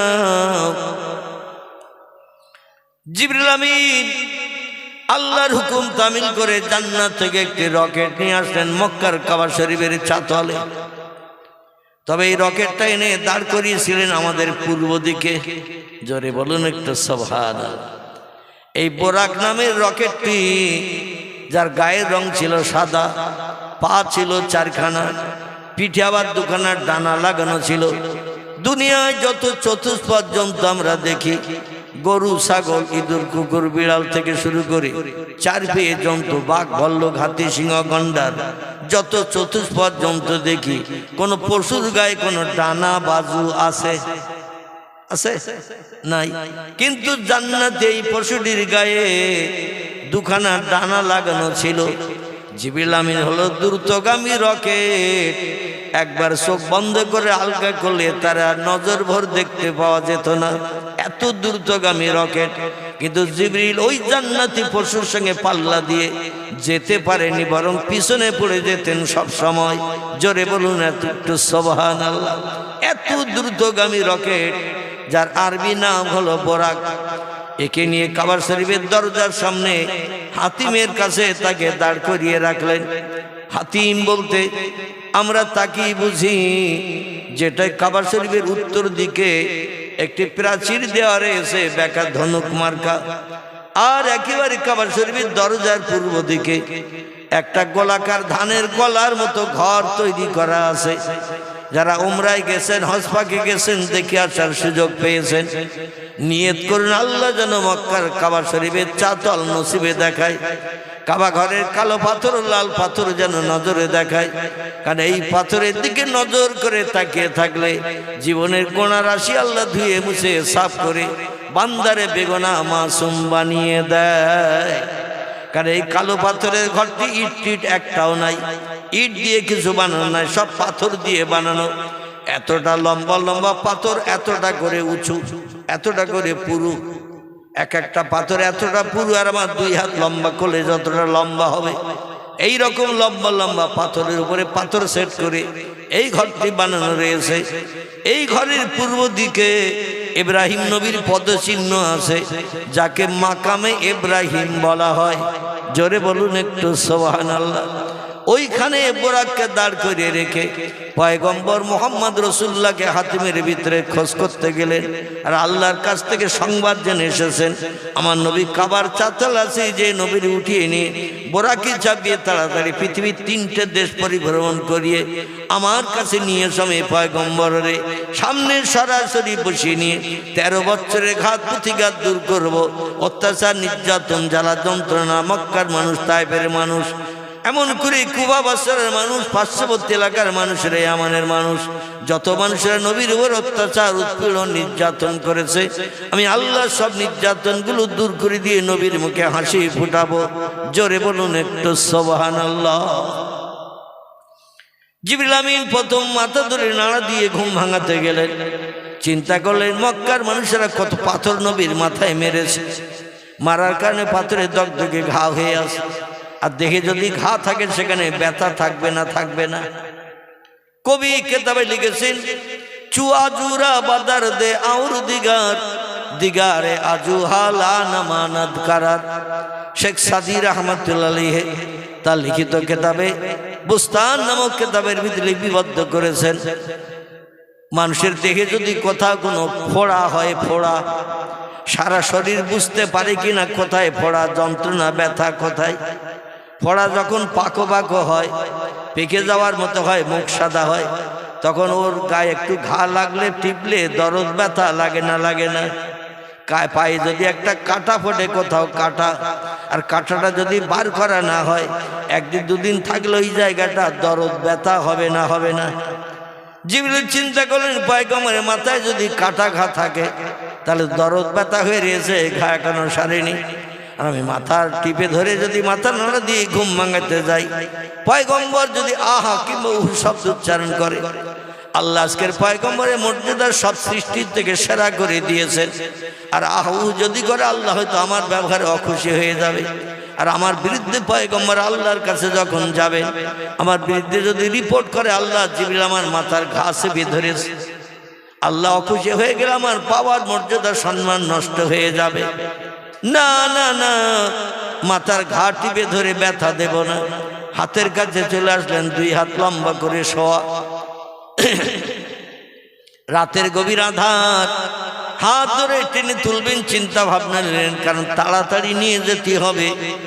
এই এক রাতের হাফ সময়, আর এক রাতের হাফ সময়ের ভিতরে পৃথিবীর 3টে দেশ ঘোরাতে হবে। তারপরে বাইতুল মুকাদ্দাসে 2 রাকাত নামাজ পড়াতে হবে। তারপর ওখান থেকে এক এক করে 7টা আকাশ পাড়ি দিতে হবে। তারপরে সিদরাতুল মুনতাহায় নিয়ে যেতে হবে। তারপরে বাইতুল মামুরে নিয়ে যেতে হবে। সেখান থেকে নবীজির কিছু তথ্য দিতে হবে। তারপরে রফরফ নামক একটি আলাদা গাড়ি করে নবীজিকে আল্লাহর দরবারে পৌঁছে দিতে হবে। আবার আল্লাহর সঙ্গে লম্বা টাইমের গল্প গুজব নবীজির হবে। গল্প শেষ করে আবার ফিরে আসবেন যখন নবীজি এমন করে মুসা নবীর সঙ্গে সাক্ষাৎ করে নিচে, আল্লাহ পাক আমাকে হুকুম করেছেন নবীজিকে জান্নাত দেখাতে হবে, নবীজিকে জান্নাতের সুখ শান্তি দেখাতে হবে, জান্নাতের আযাব কষ্ট দেখাতে হবে। তারপরে আবার আসমানের উপর থেকে নবীজিকে রাত শেষ হওয়ার আগে মক্কা নগরীতে ফিরিয়ে দিতে হবে। আচ্ছা, এইরকম দায়িত্ব যদি আমাদের কারো কাঁধে চাপানো হয়, চিন্তায় 3 দিন ঘুম হবে নাকি? এতগুলো দায়িত্ব এক রাতের হাফের ভিতরে আমাকে পালন করতে হবে। আর ইয়াফআলুনা মা ইউমারুন, আল্লাহ বলছেন আমি যখন যেটা বলি, ফেরেশতারা যদি আমার হুকুমের খেলাপ করে, আমার লানাত, অভিসম্পদ তাদের উপরে নিক্ষিপ্ত হয়, পাওয়ার মর্যাদা শেষ করে নেওয়া হয়, তাদের আমি আল্লাহ পাক চির জাহান্নামী বানাই। জোরে বলি একটু নাউজুবিল্লাহ। এই জন্য ফেরেশতারা সবসময় আল্লাহর হুকুমকে বাস্তবে রূপদানের জন্য সচেষ্ট থাকে। সবসময় আল্লাহর হুকুমকে বাস্তবে রূপদান করে আল্লাহরে খুশি করার জন্য তারা সবসময় ব্যস্ত থাকে। আমার ভাইরা হাতের কাছে আসলেন, হাত ধরে টেনে তুলবেন।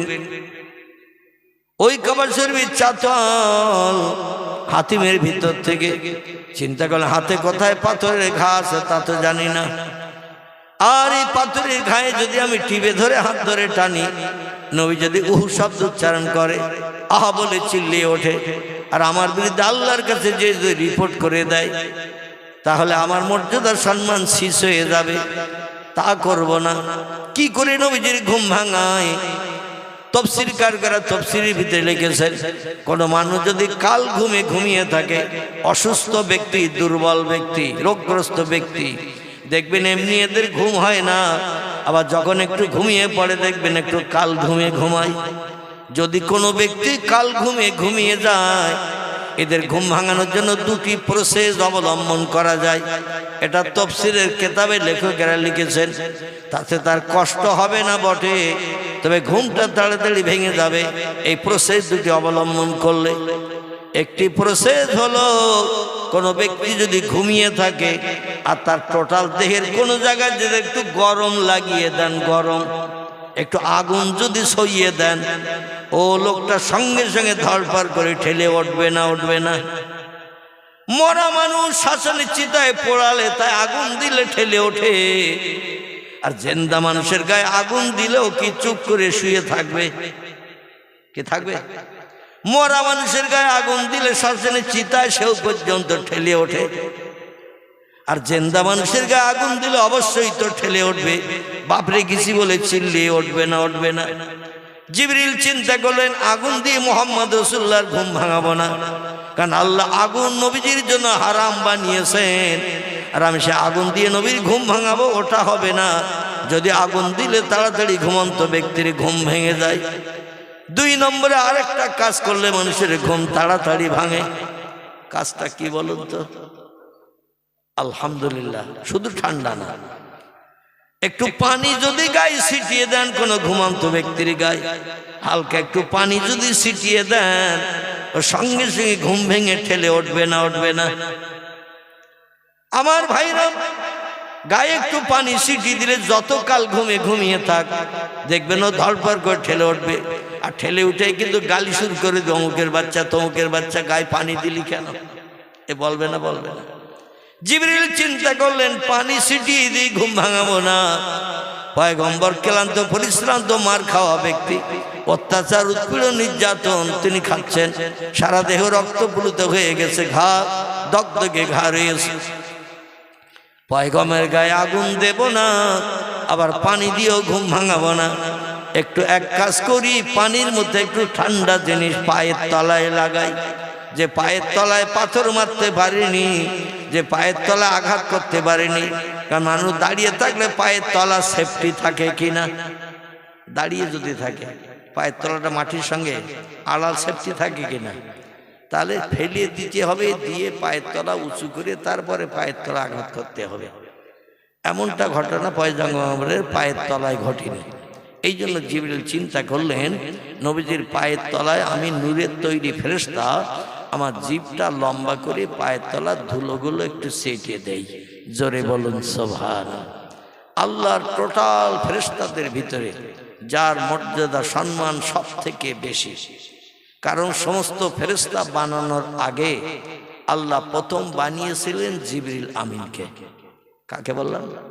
জিবরিল আমিনকে প্রথম আল্লাহ বানিয়েছিলেন, তার আগে কোনো ফেরেশতা বানাননি, কোনো হুরগিলেমান বানাননি, অন্য কোনো সৃষ্টি বানাননি, কেবল মুহাম্মদ রাসূলুল্লাহ নূর ছাড়া, বিশ্ব নবীর নূর ছাড়া আর কোনো সৃষ্টি আল্লাহ পূর্বে বানাননি।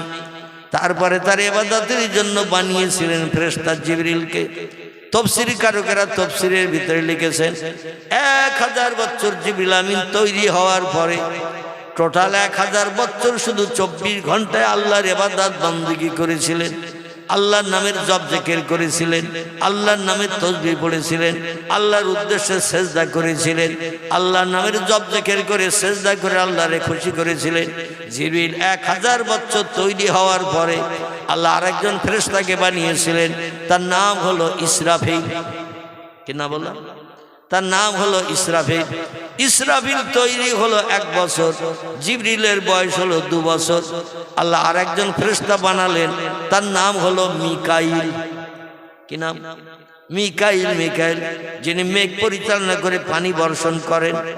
আর ইসরাফিল তাকে বলা হয় যিনি সিংহায় ফুৎকার করে পৃথিবী ধ্বংস করবেন। মিকাইলের 1000 বছর বয়স হলো, ইসরাফিলের 2000 বছর বয়স হলো, জিবরিলের 3000 বছর বয়স হলো। আল্লাহ পাক আরেকজন ফেরেশতাকে বানালেন, সবথেকে দামি ফেরেশতার ভিতরে আরেকজন ফেরেশতা, তার নাম হলো আজরাইল। কি নাম? আজরাইল। এই আজরাইলকে 4000 বছরের মাথায় বানিয়েছেন। তারপরে এবার রুমাত, মালিক, মুনকির, নকির আর যত ফেরেশতা আছে কোরআন হাদিসে যাদের নাম কোট করা আছে, এদের পরে পরে পরে পরে বানিয়েছেন। প্রথম 1000 বছর পর পর তিনজন ফেরেশতা হয়েছে। আর প্রথম কোনো ফেরেশতা না বানিয়ে আল্লাহ বানিয়েছেন হযরত জিবরিলকে। এই জন্য জিবরিল ইবাদত বন্দেগীতে সকলের থেকে বেশি না কম, সকলের থেকে ইবাদত বন্দেগীতে তার আমল বেশি। এই জিবরিল আমিন চিন্তা ভাবনা করছেন, মুহাম্মদের মাথা ধরে নাড়া দিয়ে ঘুম ভাঙাবো না, হাত ধরে টেনে তুলবো না।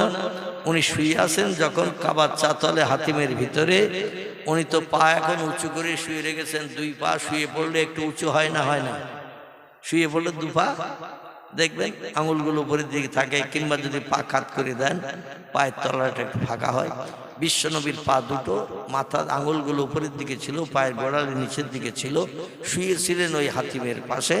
জিবরিল আমিন সেজদায় যাওয়া মতো করে মাথা নিচু করে লম্বা জিভটা, নূরের তৈরি জিভটা বার করে নবীজির পায়ের তলা একটু ঠান্ডা লাগাচ্ছেন। জোরে বলুন একটু সুবহানাল্লাহ। পানি দিয়ে ঘুম না ভাঙিয়ে, আগুন দিয়ে ঘুম না ভাঙিয়ে ওনার ঠান্ডা নূরের তৈরি জিভটা দিয়ে নবীজির পায়ের তলায় চাটছেন। একবার চাটা হয়ে গেছে, নবীজির ঘুম ভাঙেনি। দ্বিতীয়বার আবার পায়ের গোড়ালির দিক থেকে জিভ লম্বা করে চেটে চেটে উপরের দিকে তুলছেন, তখনও ঘুম ভাঙেনি। জিবরিল আবার তৃতীয়বার জিভ লম্বা করে আল্লাহর পয়গম্বরের পায়ের তলায় ঠান্ডা জিভের লালা লাগিয়ে দিয়ে চেটে চেটে উপরে তুলছেন। আমার ভাইরা, তৃতীয়বারও পয়গম্বরের ঘুম ভাঙেনি।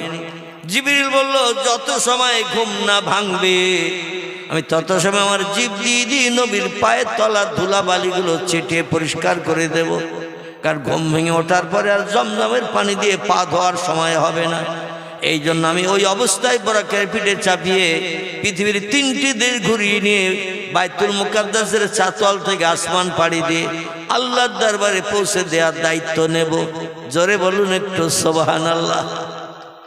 চতুর্থবারের মাথায় যেই জিবরিল আবার জিব্বার করে চাটতে গেলেন, নবীর পায়ে 3-3বার ঠান্ডা বরফ মার্কা নূরের তৈরি ফেরেশতার ওই ঠান্ডা বরফ মার্কা জিবের যখন আচ্ছাদন লেগে গেল, জিবের টাচ যখন লেগে গেল, নবীজির গা শিরশির করে উঠল।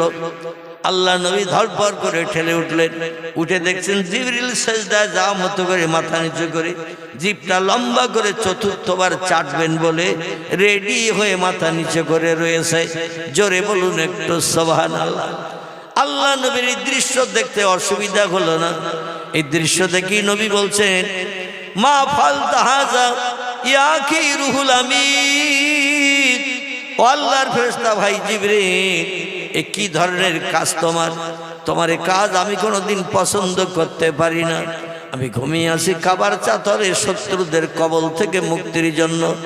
আল্লাহ তোমাকে দিয়ে নির্দেশ দিয়েছেন প্রতিদিন আলাদা আলাদা জায়গায় রাতের বেলা থাকার জন্য। এই জন্য এক জায়গায় এক ঘরে থাকি না, শত্রুরা যাতে খুঁজে না পায়, তাই এক একদিন এক এক জায়গায় রাত যাপন করি। ও জিবরিল, তুমি এই কাবার চাতরে এসে শুয়েছি যাতে এখানে কেউ আমারে খুঁজে না পায়, আর এখানে খোঁজ করতেও কেউ আসবে না। কিন্তু আমি ঘুমিয়ে আছি আর তুমি এসে হঠাৎ আমার পায়ের তলায় জিভ দিয়ে দিয়ে বারবার কেন ধুলাবালি? মক্কার রাস্তায় কত ধুলাবালি, কত নোংরা পড়ে আছে। আমি মোহাম্মদ পায়ে জুতো দিয়েও হাঁটি না, কারণ রাতের বেলা জুতোর শব্দ যদি চপাট চপাট করে পা তুললে হয়, শত্রুরা অনেকে ঘুম কামাই করে অপেক্ষায় থাকে আমি মোহাম্মদ কোন দিকে যাই।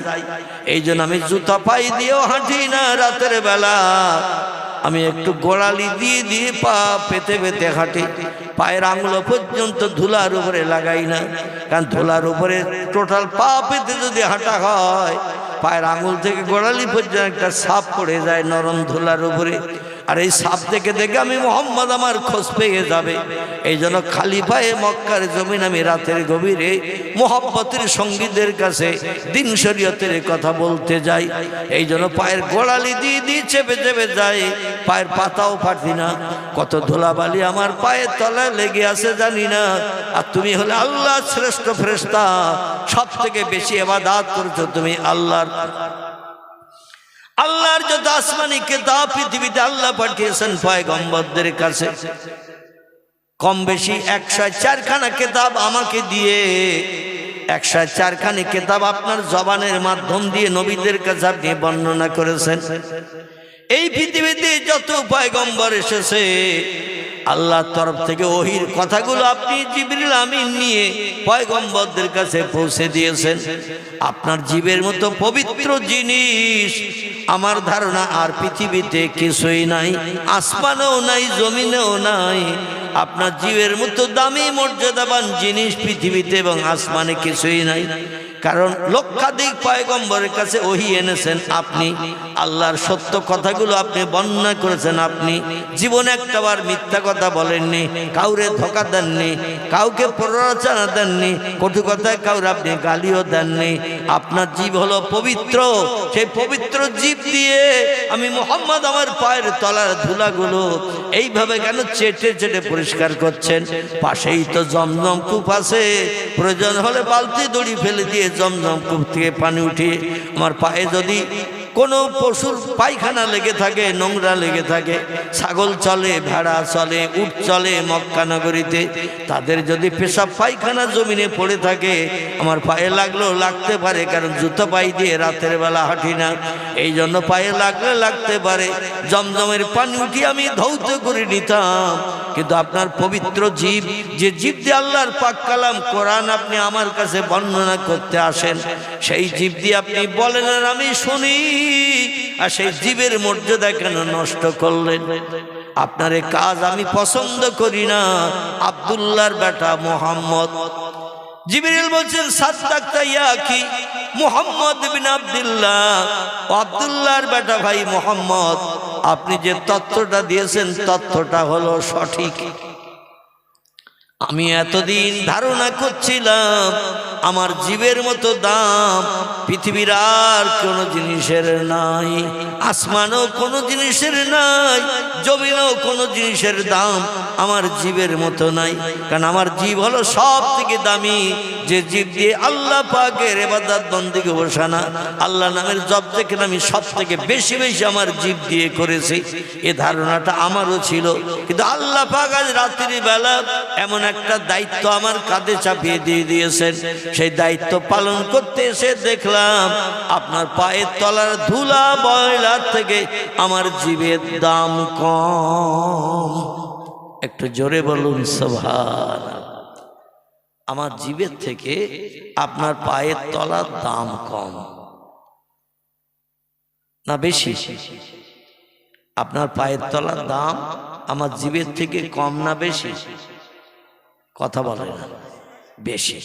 কারণ এই জন্য আপনার পায়ের তলার দাম বেশি, কারণ হলো আমার জীব যেখানে যেতে পারিনি আপনার পায়ের তলা সেখানে যাবে।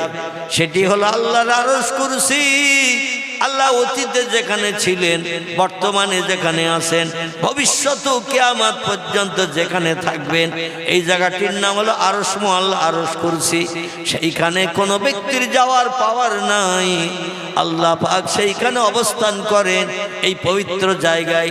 তিনি পবিত্র, তিনি খান না, ঘুমান না, পেশাব করেন না, পায়খানা করেন না, রোগ বেমারি হয় না, শরীর নাপাক হয় না, স্বামী স্ত্রী মিলন তার নাই। তিনি হলেন একাই একা। এই জন্য তিনি অতীতে ছিলেন পবিত্র, বর্তমানে পবিত্র, ভবিষ্যতেও থাকবেন পবিত্র। তার আরশ কুরসিটাও হলো পবিত্র। সেই পবিত্র জায়গায় আপনার ধুলাবালি লাগানো পা চলে যাবে। আমার জীব এতদিন পর্যন্ত আল্লাহর ইবাদত বন্দেগী করা সত্ত্বেও সেই জায়গায় কোন আমার জীব ঢোকার পারমিশন পাইনি। জোরে বলুন একটু সুবহানাল্লাহ। এই জন্য আপনার পায়ের তলা ধুলাবালি আমার এই পবিত্র জীব দিয়ে আমি ছেড়ে দিচ্ছি, যে জীব দিয়ে 104খানা আল্লাহর আসমানি কিতাব নবীদের কাছে আমি এনে পৌঁছে দিয়েছি। জীব দিয়ে বর্ণনা করে আল্লাহ যত ওহির কথা আমার দিয়ে পাঠিয়েছেন, আমি ওই জীব দিয়ে নবীদের কাছে আল্লাহর সরাসরি কথাগুলো মারফত হয়ে আমি নবীদের কাছে এসে বর্ণনা করে দিয়েছি, উপকার করেছি, তাদের মুখে হাসি ফুটিয়েছি। আজকের সেই জীবটার দাম আমার বেশি ছিল, এটা আমি জানতাম। কিন্তু আল্লাহ এমন একটা কাজ আমাকে দিয়ে করাতে চাইছে, যে কাজটা করতে যেয়ে দেখলাম আপনার পায়ের তলা ধুলার থেকেও আমার জীবের দাম কম।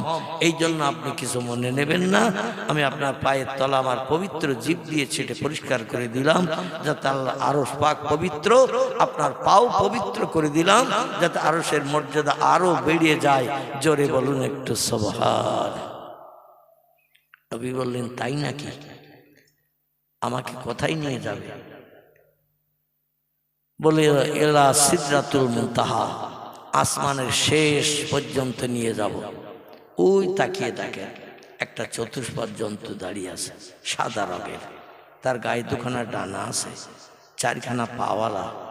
ওই জন্তুটাই আপনার বাহন হবে, ওর পিঠে আপনি চাপবেন, আর আমি নিজে ইসমে আজম পাঠ করে আমার 400 মতান্তরে 600 তফসিরের ভিতরে এসেছে, হাদিস শরীফ এসেছে, তিরমিজি শরীফ, আবু দাউদ শরীফের ভিতরে আল্লাহ নবী বলছেন, আমি জিবরিলকে বাস্তব চোখে যখন দেখেছি, ওর চেহারাটা দেখে দেখলাম তার গায়ে ডানা লাগানো রয়েছে 600।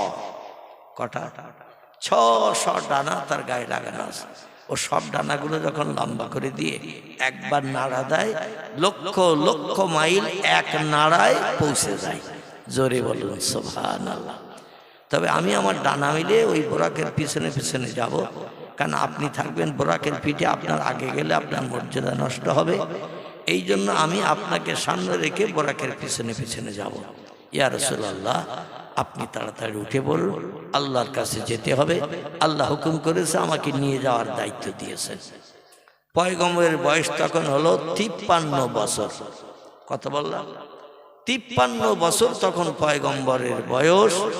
এই 53 বছর বয়সে রজব মাসেই নবীজি মেরাজ করলেন, আল্লাহর সঙ্গে দিদার করে ফিরে আসলেন। ফিরে আসার 1.5-2 মাস, মতান্তরে 3 মাস, মানে রজবের পরে শাবান, রমজান, শাওয়াল, জিলকদ, জিলহজ, এই কত মাস বাকি।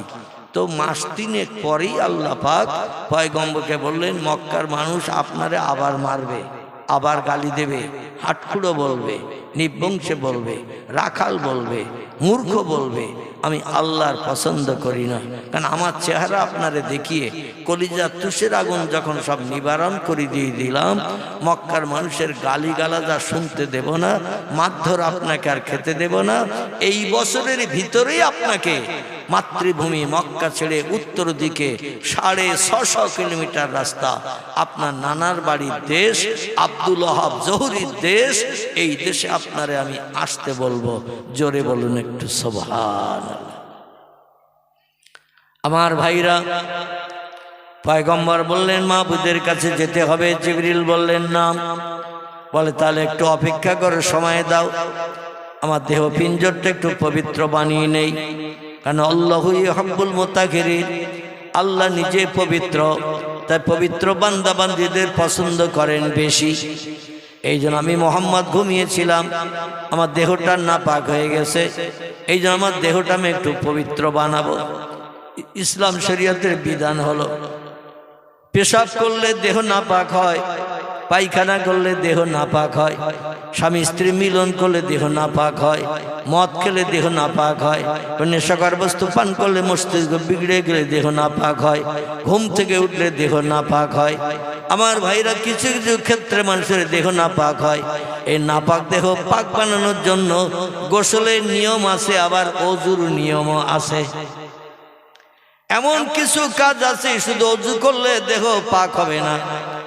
যেমন আপনি যদি মদ খান, ওযু করলে দেহ পাক হবে না, আপনাকে গোসল করতে হবে। যদি স্বামী স্ত্রী মিলন করে, ওযু করলে দেহ পাক হবে না, গোসল করতে হবে। আমার ভাইরা, এইভাবে পৃথিবীতে কিছু কিছু কাজ আছে যে কাজগুলো করলে গোসল প্রয়োজন, আবার কিছু কিছু কাজ আছে সেগুলো গোসল না করে ওযু করলে দেহ পবিত্র হয়ে যায়।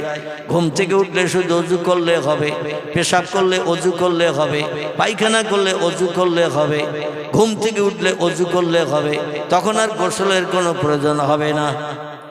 আল্লাহর পয়গম্বর বলেন, একটু ওযু করিনি, আমাকে একটু জমজম কূপের ধারে যেতে যাও। মাকাম ইব্রাহিম বলে যে গোলার মতো, ধানের গোলার মতো যে ঘরটি আছে কাবার চাতলে, এই ধানের গোলার মতো ঘরটার পাশেই হলো জমজম কূপ। বর্তমানে এখন তারা হাজিদের দেখতে দেয়া হয় না। 2004 সাল পর্যন্ত পৃথিবীর সব দেশের হাজিদের এই জমজম কূপ দেখার সুযোগ দিয়েছিল সৌদি সরকার। 2004 সাল পর্যন্ত হাজিরা যখন মক্কা শরীফে যেত, তারা জমজম কূপ দেখতে ইচ্ছা করলে জমজম কূপ দেখতে পেত। কাবার চাতলের তলায় আছে জমজম কূপ। আমাদের পূর্ব দিকে একটা সিঁড়ির ধাপ কাটা আছে, গুনতে গুনতে আমি দেখলাম 23টা ধাপে সিঁড়ি ভাঙতে হয়। কাবার চাতল থেকে নিচের দিকে নামতে হয়। 23টা ধাপে সিঁড়ি ভাঙলে একটা লম্বা চাতল তলায় পাওয়া যায়। ওই চাতল দিয়ে 60 ধাপ পায়ে হেঁটে গেলে জমজম কূপের গোড়ায় যেয়ে হাজির হওয়া যায়। বোঝা গেল? 23টা ধাপ সিঁড়ি ভেঙে নিচে নামলে একটা ফাঁকা চাতল। এই ফাঁকা চাতল দিয়ে হেঁটে যেতে হবে 60 ধাপ। 60 ধাপ হেঁটে গেলেই জমজম কূপের গোলাকার কূপটা বানানো আছে, পাথর দিয়ে ব্যারিকেড করে ঘেরা। আমার ভাইরা, এই কুয়ার গোড়ায় যাওয়ার সুযোগ হয়।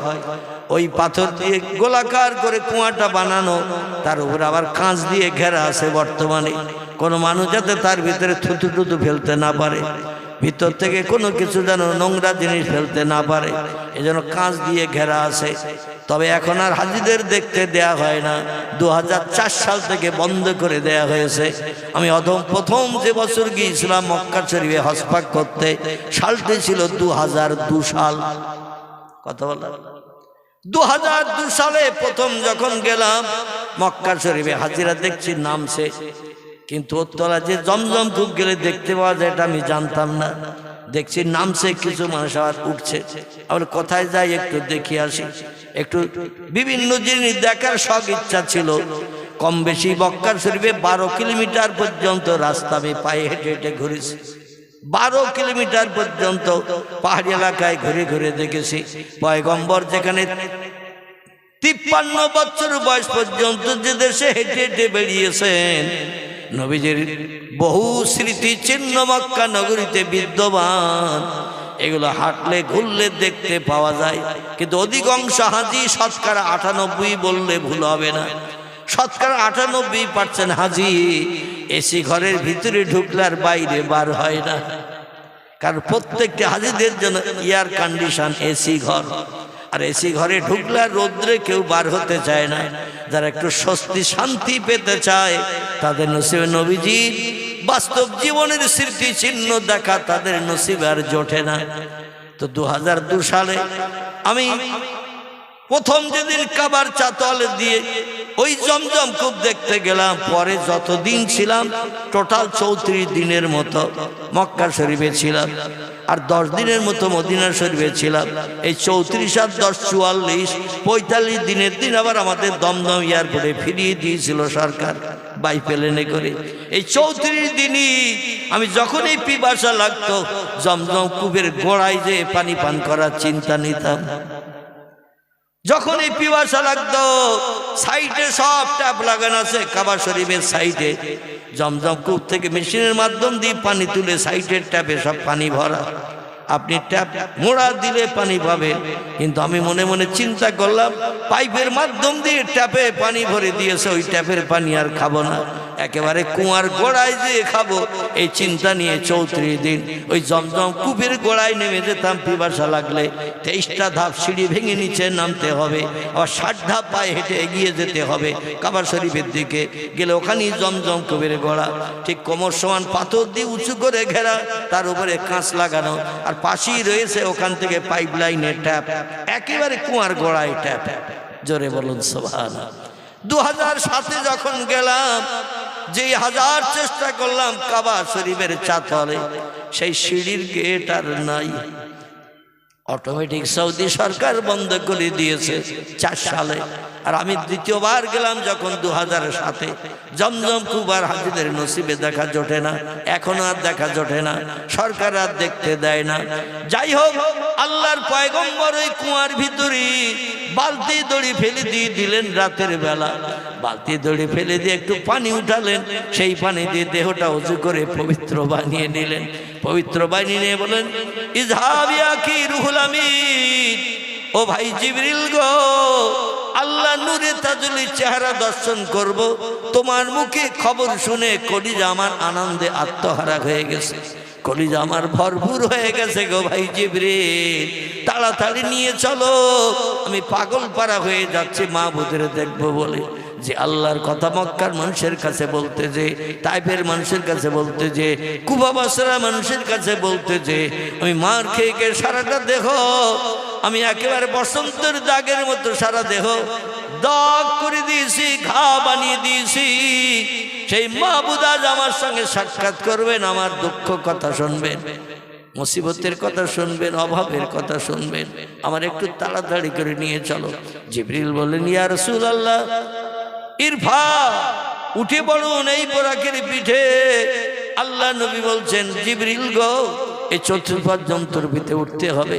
জিবরিল বলেন, নাম ইয়া রাসূলুল্লাহ, এর গায়ে দুখানা ডানা আছে, উঠে বললে আপনাকে উড়িয়ে নিয়ে চলে যাবে মহাশূন্য, কোনো অসুবিধা হবে না।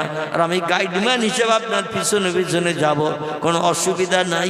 নিশ্চিন্ত মনে, ওয়ালা তাহজান ওয়ালা তাখাব, কোনো ভয় নাই, চিন্তা নাই, নিশ্চিন্ত মনে উঠে পড়েন। আল্লাহ নবী আল্লাহ দেখবে বলে পাগল পারা হয়ে যায়। যেই বোরাকের পিঠে উঠতে গেল, বোরাক পাছা ঘুরিয়ে অন্যদিকে পাছা ঘুরিয়ে নিয়ে গেল। ঘোড়ার পিঠে উঠতে গেলে ঘোড়াটা একটু দাঁড়িয়ে থাকতে হবে না? হবে না? ও যদি চলাফেরা করে ওঠা যাবে ঘোড়ার পিঠে? উট যদি চলাফেরা করে ওঠা যাবে তার পিঠে? হাতি যদি চলাফেরা করে ওঠা যাবে তার পিঠে? একটু দাঁড়াতে হবে, এবং যিনি উঠবেন তার ওঠার একটু সুযোগ করে দিতে হবে। তো নবী বলছেন, একটু মাজা নিচে করলে আমারে পাউসি করে উঠতে সুবিধা হতো, কিন্তু তো পাছা ঘুরিয়ে এনে যাচ্ছে, আমার তো উঠতে দিচ্ছে না। এ ভাই জিবরিল, কি রকেট তুমি এনেছো আমারে মাহবুদের কাছে নিয়ে যাওয়ার জন্য? গাড়ি আসলেই তো আমারে নিতে চায় না। জিবরিল বলছেন, কুমিয়া কি মোহাম্মদ, ও ভাই মোহাম্মদ, একটুখানি দাঁড়ান। রাতের বেলা জান্নাত থেকে এনেছে এই পশুটারে, তার পিঠে কে চাপবে কে উঠবে এটা তার বলা হয়নি। এই জন্য আপনাকে সাধারণ মানুষ মনে করে ও জান্নাতের পশুর দাম বেশি, মর্যাদা বেশি, এই চিন্তা ভাবনা করে আপনাকে পিঠে উঠতে দিচ্ছে না। রাতের বেলা আপনাকে হাতিমের ভিতরতে উঠিয়ে আনলাম, জমজম কুবের পানি দিয়ে আপনি ওযু করে দেহটা পবিত্র বানিয়ে নিলেন। এবার মাহবুদের সঙ্গে দর্শন করতে যাবেন, কিন্তু আপনাকে পিঠে উঠতে দিচ্ছে না। পৃথিবীর সাধারণ মানুষ মনে করে, ইয়া রাসূলুল্লাহ একটু দাঁড়ান, আমি ওর একটু তত্ত্ব দেই, কে আজ ওর পিঠে উঠবে। জিবরিল বলছে, আইয়ুহাল বুরাক, এ জান্নাতের পশু, তুমি কি জানো আজ তোমার পিঠে কে চাপবে? বুরাক বলছে, লা ইয়া কি জিবরিল, রাতের বেলা জান্নাত থেকে পৃথিবীর জমিনে এনেছেন, একটা ঘরের সামনে আমাদের দাঁড় করিয়ে রেখেছেন, তারপর একজন ব্যক্তিকে ঘুম ভাঙিয়ে টেনে তুলে আপনি আমার পিঠে উঠতে বলছেন। আমি আল্লাহর জান্নাতের নামি দামি পশু, আমার নাম বোরাক, আমার সম্মান কত, মর্যাদা কত, দাম কত। আর একটা মানুষ উঠবে আমার পিঠে। মানুষ তো সব পৃথিবীতে আল্লাহর হুকুমের খেলাপ করে, আল্লাহর ইবাদত বন্দেগী করে না, আল্লাহর হুকুমের মান্যতা দেয় না। আর সেই মানুষ আমার পিঠে উঠবে, আমি এটা পছন্দ করি না, যাতে আমার পিঠের মর্যাদা নষ্ট হয়ে যাক, তাই আমি পাছা ঘুরিয়ে ঘুরিয়ে নিয়ে যাচ্ছি। জিবরিল বলে, বোরাক তুমি শোনো, আল্লাহ যারে না বানালে তোমাকেও পর্যন্ত বানাতো না, জান্নাতের পশু হয়ে বিচরণ করার সুযোগ তোমারে দিত না, সেই ব্যক্তি আজ তোমার পিঠে উঠবে। ইনি হলেন সাইয়্যিদুল আম্বিয়া, রাহমাতাল লিল আলামিন, খাতামান নবিয়্যিন। জোরে বলুন একটু সুবহানাল্লাহ। ইনি হলেন দয়ার সাগর, করুণার আধার, সমস্ত পয়গম্বরের শেষ পয়গম্বর, সেরা পয়গম্বর হলেন যিনি, নাম হলো তার মুহাম্মাদুর রাসূলুল্লাহ। তিনি আপনার তোমারই পিঠে উঠবে। তোমার পিঠের দাম কত বাড়বে তুমি জানো? এ বোরাক তুমি জানো তোমার মর্যাদা, দাম জান্নাতের সমস্ত পশুদের কাছে কত শ্রীবৃদ্ধি হবে? পোশাক বলে, লা ইয়াকিরুহুল আমিন, আল্লাহর ফেরেশতা জিবরিল জানি না। জিবরিল বলছেন, তোমার দাম জান্নাতের সমস্ত পশুর থেকে হবে বেশি। জোরে বলুন সুবহান। জিবরিল বলছেন, তোমার দাম জান্নাতের সমস্ত পশু পাখির থেকে বেশি মর্যাদাবান, দাম বেশি হবে। বোরাক বলছেন, তাই যদি হয় আজকে রাতের বেলা আল্লাহ যারে না বানালে কিছুই বানাতেন না, সব পয়গম্বরের সেরা পয়গম্বর করে যারে বানিয়েছেন তিনি আমার পিঠে উঠবেন। আমি তত্ত্বটা শুনে খুশি। তো এই রাতের বেলা সব সৃষ্টি ঘুমিয়ে আছে, গভীর রাত, রাত্র দ্বীপ্রহরের পর সব সৃষ্টি দেহের ক্লান্তি দূর করার জন্য ঘুমিয়ে পড়েছে। আর এখন এই রাতের বেলা মুহাম্মদ রাসূলুল্লাহর নাম আমার কাছে আপনি বললেন, আমি শুনলাম ইনি আমার পিঠে চেপে মাহবুদের সঙ্গে দিদার করতে যাবে।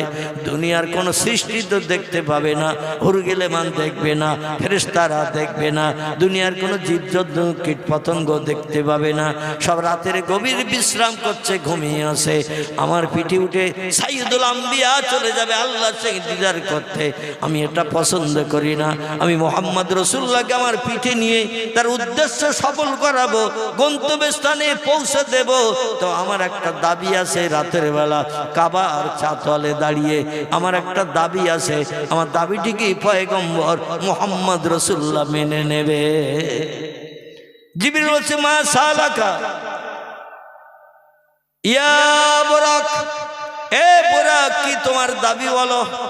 বুরাক বলছে, আমার দাবি হলো আল্লাহ যেদিন দুনিয়া ধ্বংস করবেন, কিয়ামত সংগঠিত করবেন, কোটি কোটি মানুষ যেদিন হাসরের মাঠে হাজিরি দেবে, সেই দিন মুহাম্মদ রাসূলুল্লাহ তার উম্মতের উপকারের জন্য হাসরের মাঠে ঘুরে ঘুরে বেড়াবে। একবার মিজানের পাল্লায় যাবে, একবার পুলসিরাতের কাছে যাবে, একবার জাহান্নামের দরজার কাছে যাবে। উম্মতরা জাহান্নামে ফেরেশতারা ঢুকিয়ে দিচ্ছে কিনা, মিজানের দাড়ি পাল্লায় যাবে, আমার উম্মতের নেকি বদির হিসাবটা ঠিক মতো হচ্ছে কিনা, ফেরেশতারা কোনো দুর্ব্যবহার করছে কিনা। আবার পুলসিরাতের কাছে যাবে, আমার উম্মতেরা শেকো পেরুতেজি জাহান্নামের আগুনে পড়ে যাচ্ছে কিনা। এই জন্য নবী হাসরের মাঠে দৌড়াদৌড়ি ছুটাছুটি করবেন, একবার এক এক জায়গায় যাবেন উম্মতদের উপকারের জন্য। সেদিন নবীর ব্যস্ততা সব পয়গম্বর দেখবে, পয়গম্বর উম্মতরা দেখবে। ওই দিন দিবালোকে দিনের বেলা সূর্য উদয় হবে, 50,000 বছরের লম্বা দিন একটা দিন হবে। ওই দিন মুহাম্মদ রাসূলুল্লাহ কোন জানের পিঠে না চেপে আমার পিঠে চেপে যদি হাসরের ময়দানে, হাসরের মাঠে উম্মতদের উপকারের জন্য যদি দৌড়াদৌড়ি ছোটাছুটি আমার পিঠে উঠে করে, আমি সেদিন সন্তুষ্ট হব, খুশি হব। আমার মর্যাদা যে সব পশুদের থেকে সেরা, সেদিন দুনিয়ার কোটি কোটি কোটি কোটি মানুষ দেখার সুযোগ পাবে। নবীকে একটু বলুন, হাসরের মাঠে, কিয়ামতের মাঠে, দিবালোকে দিনের বেলা নবী আমার পিঠে চেপে একটু ঘুরবেন কিনা? আমার ভাইরা, জিবরিল আমিন বললেন, ইয়া রাসূলুল্লাহ, বোরাক পাছা ঘোরাচ্ছেন কি জন্য? আমি তথ্যটা আপনাকে এবার বলছি। নবী বললেন, বলো। বলছে, উনি আপনাকে পিঠে করে নিয়ে হাসরের মাঠে মিজানের দাড়ি পাল্লায় তাড়াতাড়ি নিয়ে যাওয়ার জন্য, পুলসিরাতে নিয়ে যাওয়ার জন্য, জাহান্নামের দরজার কাছে নিয়ে যাওয়ার জন্য। আপনার উম্মতেরা যাতে বিপদগ্রস্ত না হয়, তাই দৌড়ে দৌড়ে এক নিমেষে চলে যাবেন সেই সব জায়গায়। আর সব নবীর উম্মতরা হাসরে দাঁড়াবে, কোটি কোটি মানুষ সেদিন সূর্যের রৌদ্রতাপে দগ্ধ হবে। সেদিন আপনি চেপে থাকবেন ওই বোরাকের পিঠে। এইটাই উনি দেখাতে চাইছেন, মর্যাদা সম্মান শ্রীবৃদ্ধির জন্য। আল্লাহ নবী বলছেন, আমার উম্মতের উপকার হবে, আমার উপকার হবে। তাড়াতাড়ি জায়গা পরিবর্তন করে আমার অন্য অন্য জায়গায় যদি নিয়ে যায়, আমি সেদিনও এই বোরাকের পিঠে চেপে আমার উম্মতদের উপকারের দায়িত্ব পালন করব। জোরে বলুন একটু সুবহানাল্লাহ। আমার উম্মতের উপকার যখন করবে, অবশ্যই আমি এই উপকার থেকে আমার উম্মতদের বঞ্চিত করব না, আমি বোরাকের পিঠে চাপবো। জিবরিল বলছেন, তোমার দাবি আল্লাহ পয়গম্বর কবুল করে নিয়েছেন। বোরাক সঙ্গে সঙ্গে মাজা নিচু করে দিল, পাছাটা একটু নিচু করে দিল, দিয়ে বলল, ইরফা ইয়া রাসূলুল্লাহ, আপনি আমার পিঠে উঠে পড়ুন। জোরে বলুন একটু সুবহানাল্লাহ। আমার ভাইরা, পয়গম্বর বোরাকের পিঠে চেপে বসেছেন। বোরাক দক্ষিণ দিকে পাছা দিয়ে, উত্তর দিকে মুখ দিয়ে, কাবা চাতালের পূর্ব দিকে আমাদের দিকে। আমার ভাইরা, ওই মাকাম ইব্রাহিমের ঘরের পাশে বোরাক দাঁড়ানো, দরজার সামনে দাঁড়ানো। আল্লাহ নবীকে পিঠে তুলে নিয়ে একবার ইসমে আজম পাঠ করে 4 পা তুলে লাফ দিলেন। দেখবেন গরু, ঘোড়া, ছাগল এরা যখন খুব দ্রুত দৌড়ায়, দেখবেন 4 পা একসঙ্গে তুলে তুলে দৌড়ায়। আর হেঁটে হেঁটে যখন যায় দুপা সামনে তোলে, পরে আবার দুটো পিছন থেকে তুলে সামনের পায়ের পাশে দেয়, সামনের পা দুটো আবার সামনে দেয়। এইভাবে আস্তে আস্তে যখন যায় দুপা তুলে তুলে হাঁটে। আর যখন দ্রুত ছোটে দেখবেন তখন লেজ তুলে যখন দ্রুত ছোটে 4 পা তুলে একসঙ্গে ছুট দেয়। ঠিক বললাম না ভুল বললাম? 4 পা তুলে ছুট দেয়, একসঙ্গে 4 পা তুলে দৌড়ায় লেজ তুলে। বোরাক ওই রকম 4 পা তুলে একবার লাফ দিল ডানা মেলে। আর কাবা শরীফের চতুর্দিকে পাহাড়, তখন কোনো হেরেমের মসজিদ হয় নাই। এখান থেকে বহুত দিন আগের কথা, 1450 বছর আগের কথা, তখন হেরেমের মসজিদ কমপ্লিট হয় নাই, শুধু কাবা শরীফের চাতল ছিল। সেখানেই মানুষের এসতো, নামাজ পড়তো কাবা শরীফকে সামনে রেখে। আর ওই পাহাড়ের উপর দিয়ে উড়িয়ে চলে গেল 650 কিলোমিটার রাস্তা এক লাফের মাধ্যম দিয়ে। জোরে বলুন একটু সুবহানাল্লাহ। আমাদের দেশের গরু, ছাগল, ভেড়া, দুম্বা যদি লাফ দেয় কমাইল যাবে, কমাইল যেতে পারবে এক লাফে। 3 ফুট 5 ফুট জোরে যদি লাফ দেয় তো 3 ফুট 5 ফুট যাবে। কিন্তু এই বোরাক নামের পশুটি জান্নাতি পশু, 4 পা তুলে একবার লাফ দিল, একে লাফে চলে গেছে উত্তর দিকে 650 কিলোমিটার রাস্তা। এছাড়াও হয়তো আরো বাড়তি যেত, কিন্তু জিবরিল স্টারিং এ ব্রেক চেপে দিয়েছে। মানে চতুষ্পদ জন্তুর পিঠে যখন কোনো সোয়ার থাকে, মানে সোয়ারের পিঠে যখন কোনো সোয়ারি থাকে, ওর হাতে দেখবেন লাগাম থাকে, লাগাম বাঁদিকে টানলে ও বাঁদিকে ঘুরে যায়, ডান দিকে টানলে ডান দিকে ঘুরে যায়। মানে নাকালের মাধ্যম দিয়ে একটা লাগাম হাতে রেখে দেয়, যেদিকে টানে মাথা সেই দিকে ঘুরে চলে যায়। তো জিবরিল আমিন সোজাসুজি টান দিয়েছে, ও তখন ওই যে উড়িয়ে যাচ্ছিল 4 পা তুলে একবার লাফ দিয়ে জিবরিল লাগাম টেনে ধরেছে, সঙ্গে সঙ্গে জমিনে দাঁড়িয়ে গেছে। এক লাফে চলে গেছে 650 কিলোমিটার রাস্তা রাতের বেলা। যাওয়ার পরে জিবরিল লাগাম টেনেছে, গাড়ি ব্রেক কষলে যেমন গাড়ি দাঁড়িয়ে যায়, ওই রকম বোরাক দাঁড়িয়ে গেছে। মানে সব নবী মুহাম্মদ রাসূলুল্লাহ সাহায্য ছাড়া জান্নাতে যাওয়ার অনুমতি পাবে না। এটাও সেখানে আল্লাহ প্রমাণ করিয়ে সেরা নবীর মর্যাদা তাকে দিলেন। জোরে বলুন আমিন। আমার ভাইরা, দেখতে দেখতে 2 ঘন্টার কাছাকাছি হয়ে গেছে, 2-4 মিনিট বাকি, আমরা দোয়ার দিকে গিয়ে যাব। তবে কর্তৃপক্ষরা আগামী বছর আবার এই প্রোগ্রাম করবে। গায়ে গায়ে প্রোগ্রাম হলে মানুষের আনাগোনা একটু কম হয়, তো আল্লাহর অফুরন্ত রহমত। আমি যেটা ধারণা করে পারি নাই সেটা বাধ্য হয়ে বলছি যে আপনারা কম্বলের ভিতর থেকে উঠে এসে যা এরিয়া করে জায়গাটা বানিয়েছিল মোটামুটি ভরাট করে ফেলেছে। আমি নিজেও বিশ্বাস করতে পারিনি যে আজকের এই প্যান্ডেল ভর্তি হবে। এই শীতের রাতে পৌষ মাসে মোটামুটি ভর্তি করে ফেলেছেন। ঘন্টা 2 আলোচনা রাখলাম। আল্লাহ আবার যদি 4 চক্ষের মিলন ঘটান, আমি বাইতুল মুকাদ্দাস থেকে পরবর্তী ঘটনাগুলো আবার আলোচনা করতে, আলোকপাত করতে সচেষ্ট হব। এখন এই প্রোগ্রাম যে ছেলেরা অক্লান্ত পরিশ্রম করে, কষ্ট করে, মেহনত করে তারা এই প্রোগ্রামটা করেছে, আগামী দিন তাদের বাপ মা, দাদা দাদি, আপনজন, আত্মীয় স্বজন বা এই পাড়াটার যত মানুষ কবরস্থ হয়ে আছে সকলের আত্মার কল্যাণের জন্য আগামীতেও এই প্রোগ্রাম করে দুখানা হাত আল্লাহর দরবারে উঠানোর চিন্তা ভাবনা নিয়েছেন। আপনারা তাদের এই চিন্তা ভাবনায় সকলে রাজি না অরাজি? যদি বলেন আর দোয়া টোয়ার দরকার নেই, আজকে দোয়াই শেষ, আমাদের আপনজন যারা মরে গেছে আজকে দোয়া পেলি আর কোনো দোয়া লাগবে না, তাহলে আমি আর হাত পাতবো না। আর যদি বলেন যে আর হাত পাতার দরকার আছে, আগামীতে বেঁচে থাকলে মৃত পিতামাতার জন্য দোয়া করতে হবে, কারণ তারা জায়গা জমি, ঘর বাড়ি, অর্থ সম্পদ সব আমাদের জন্য রেখে গেছে না নিয়ে সঙ্গে করে কবরে গেছে? রেখে গেছে না কবরে গেছে? রেখে গেছে। এই জন্য আমরা যতদিন বাঁচবো তাদের জন্য দোকানে হাত উঠাবো। রাজি আছেন তো নাকি? যদি আলহামদুলিল্লাহ রাজি থাকেন তাহলে টপ টপ করে একটু নাম লিখে দেন। আর আমার ভাজন হাফেজ সাহেব খাতা নিয়ে এখানে বসে আছে।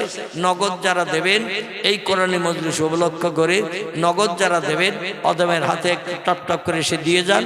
আর যারা নগদ দেবেন না, প্রতিশ্রুতিতে নাম লেখাবেন, একটু টপ টপ করে সে নাম লিখে দেন। আপনাদের নামগুলো লেখা থাকবে।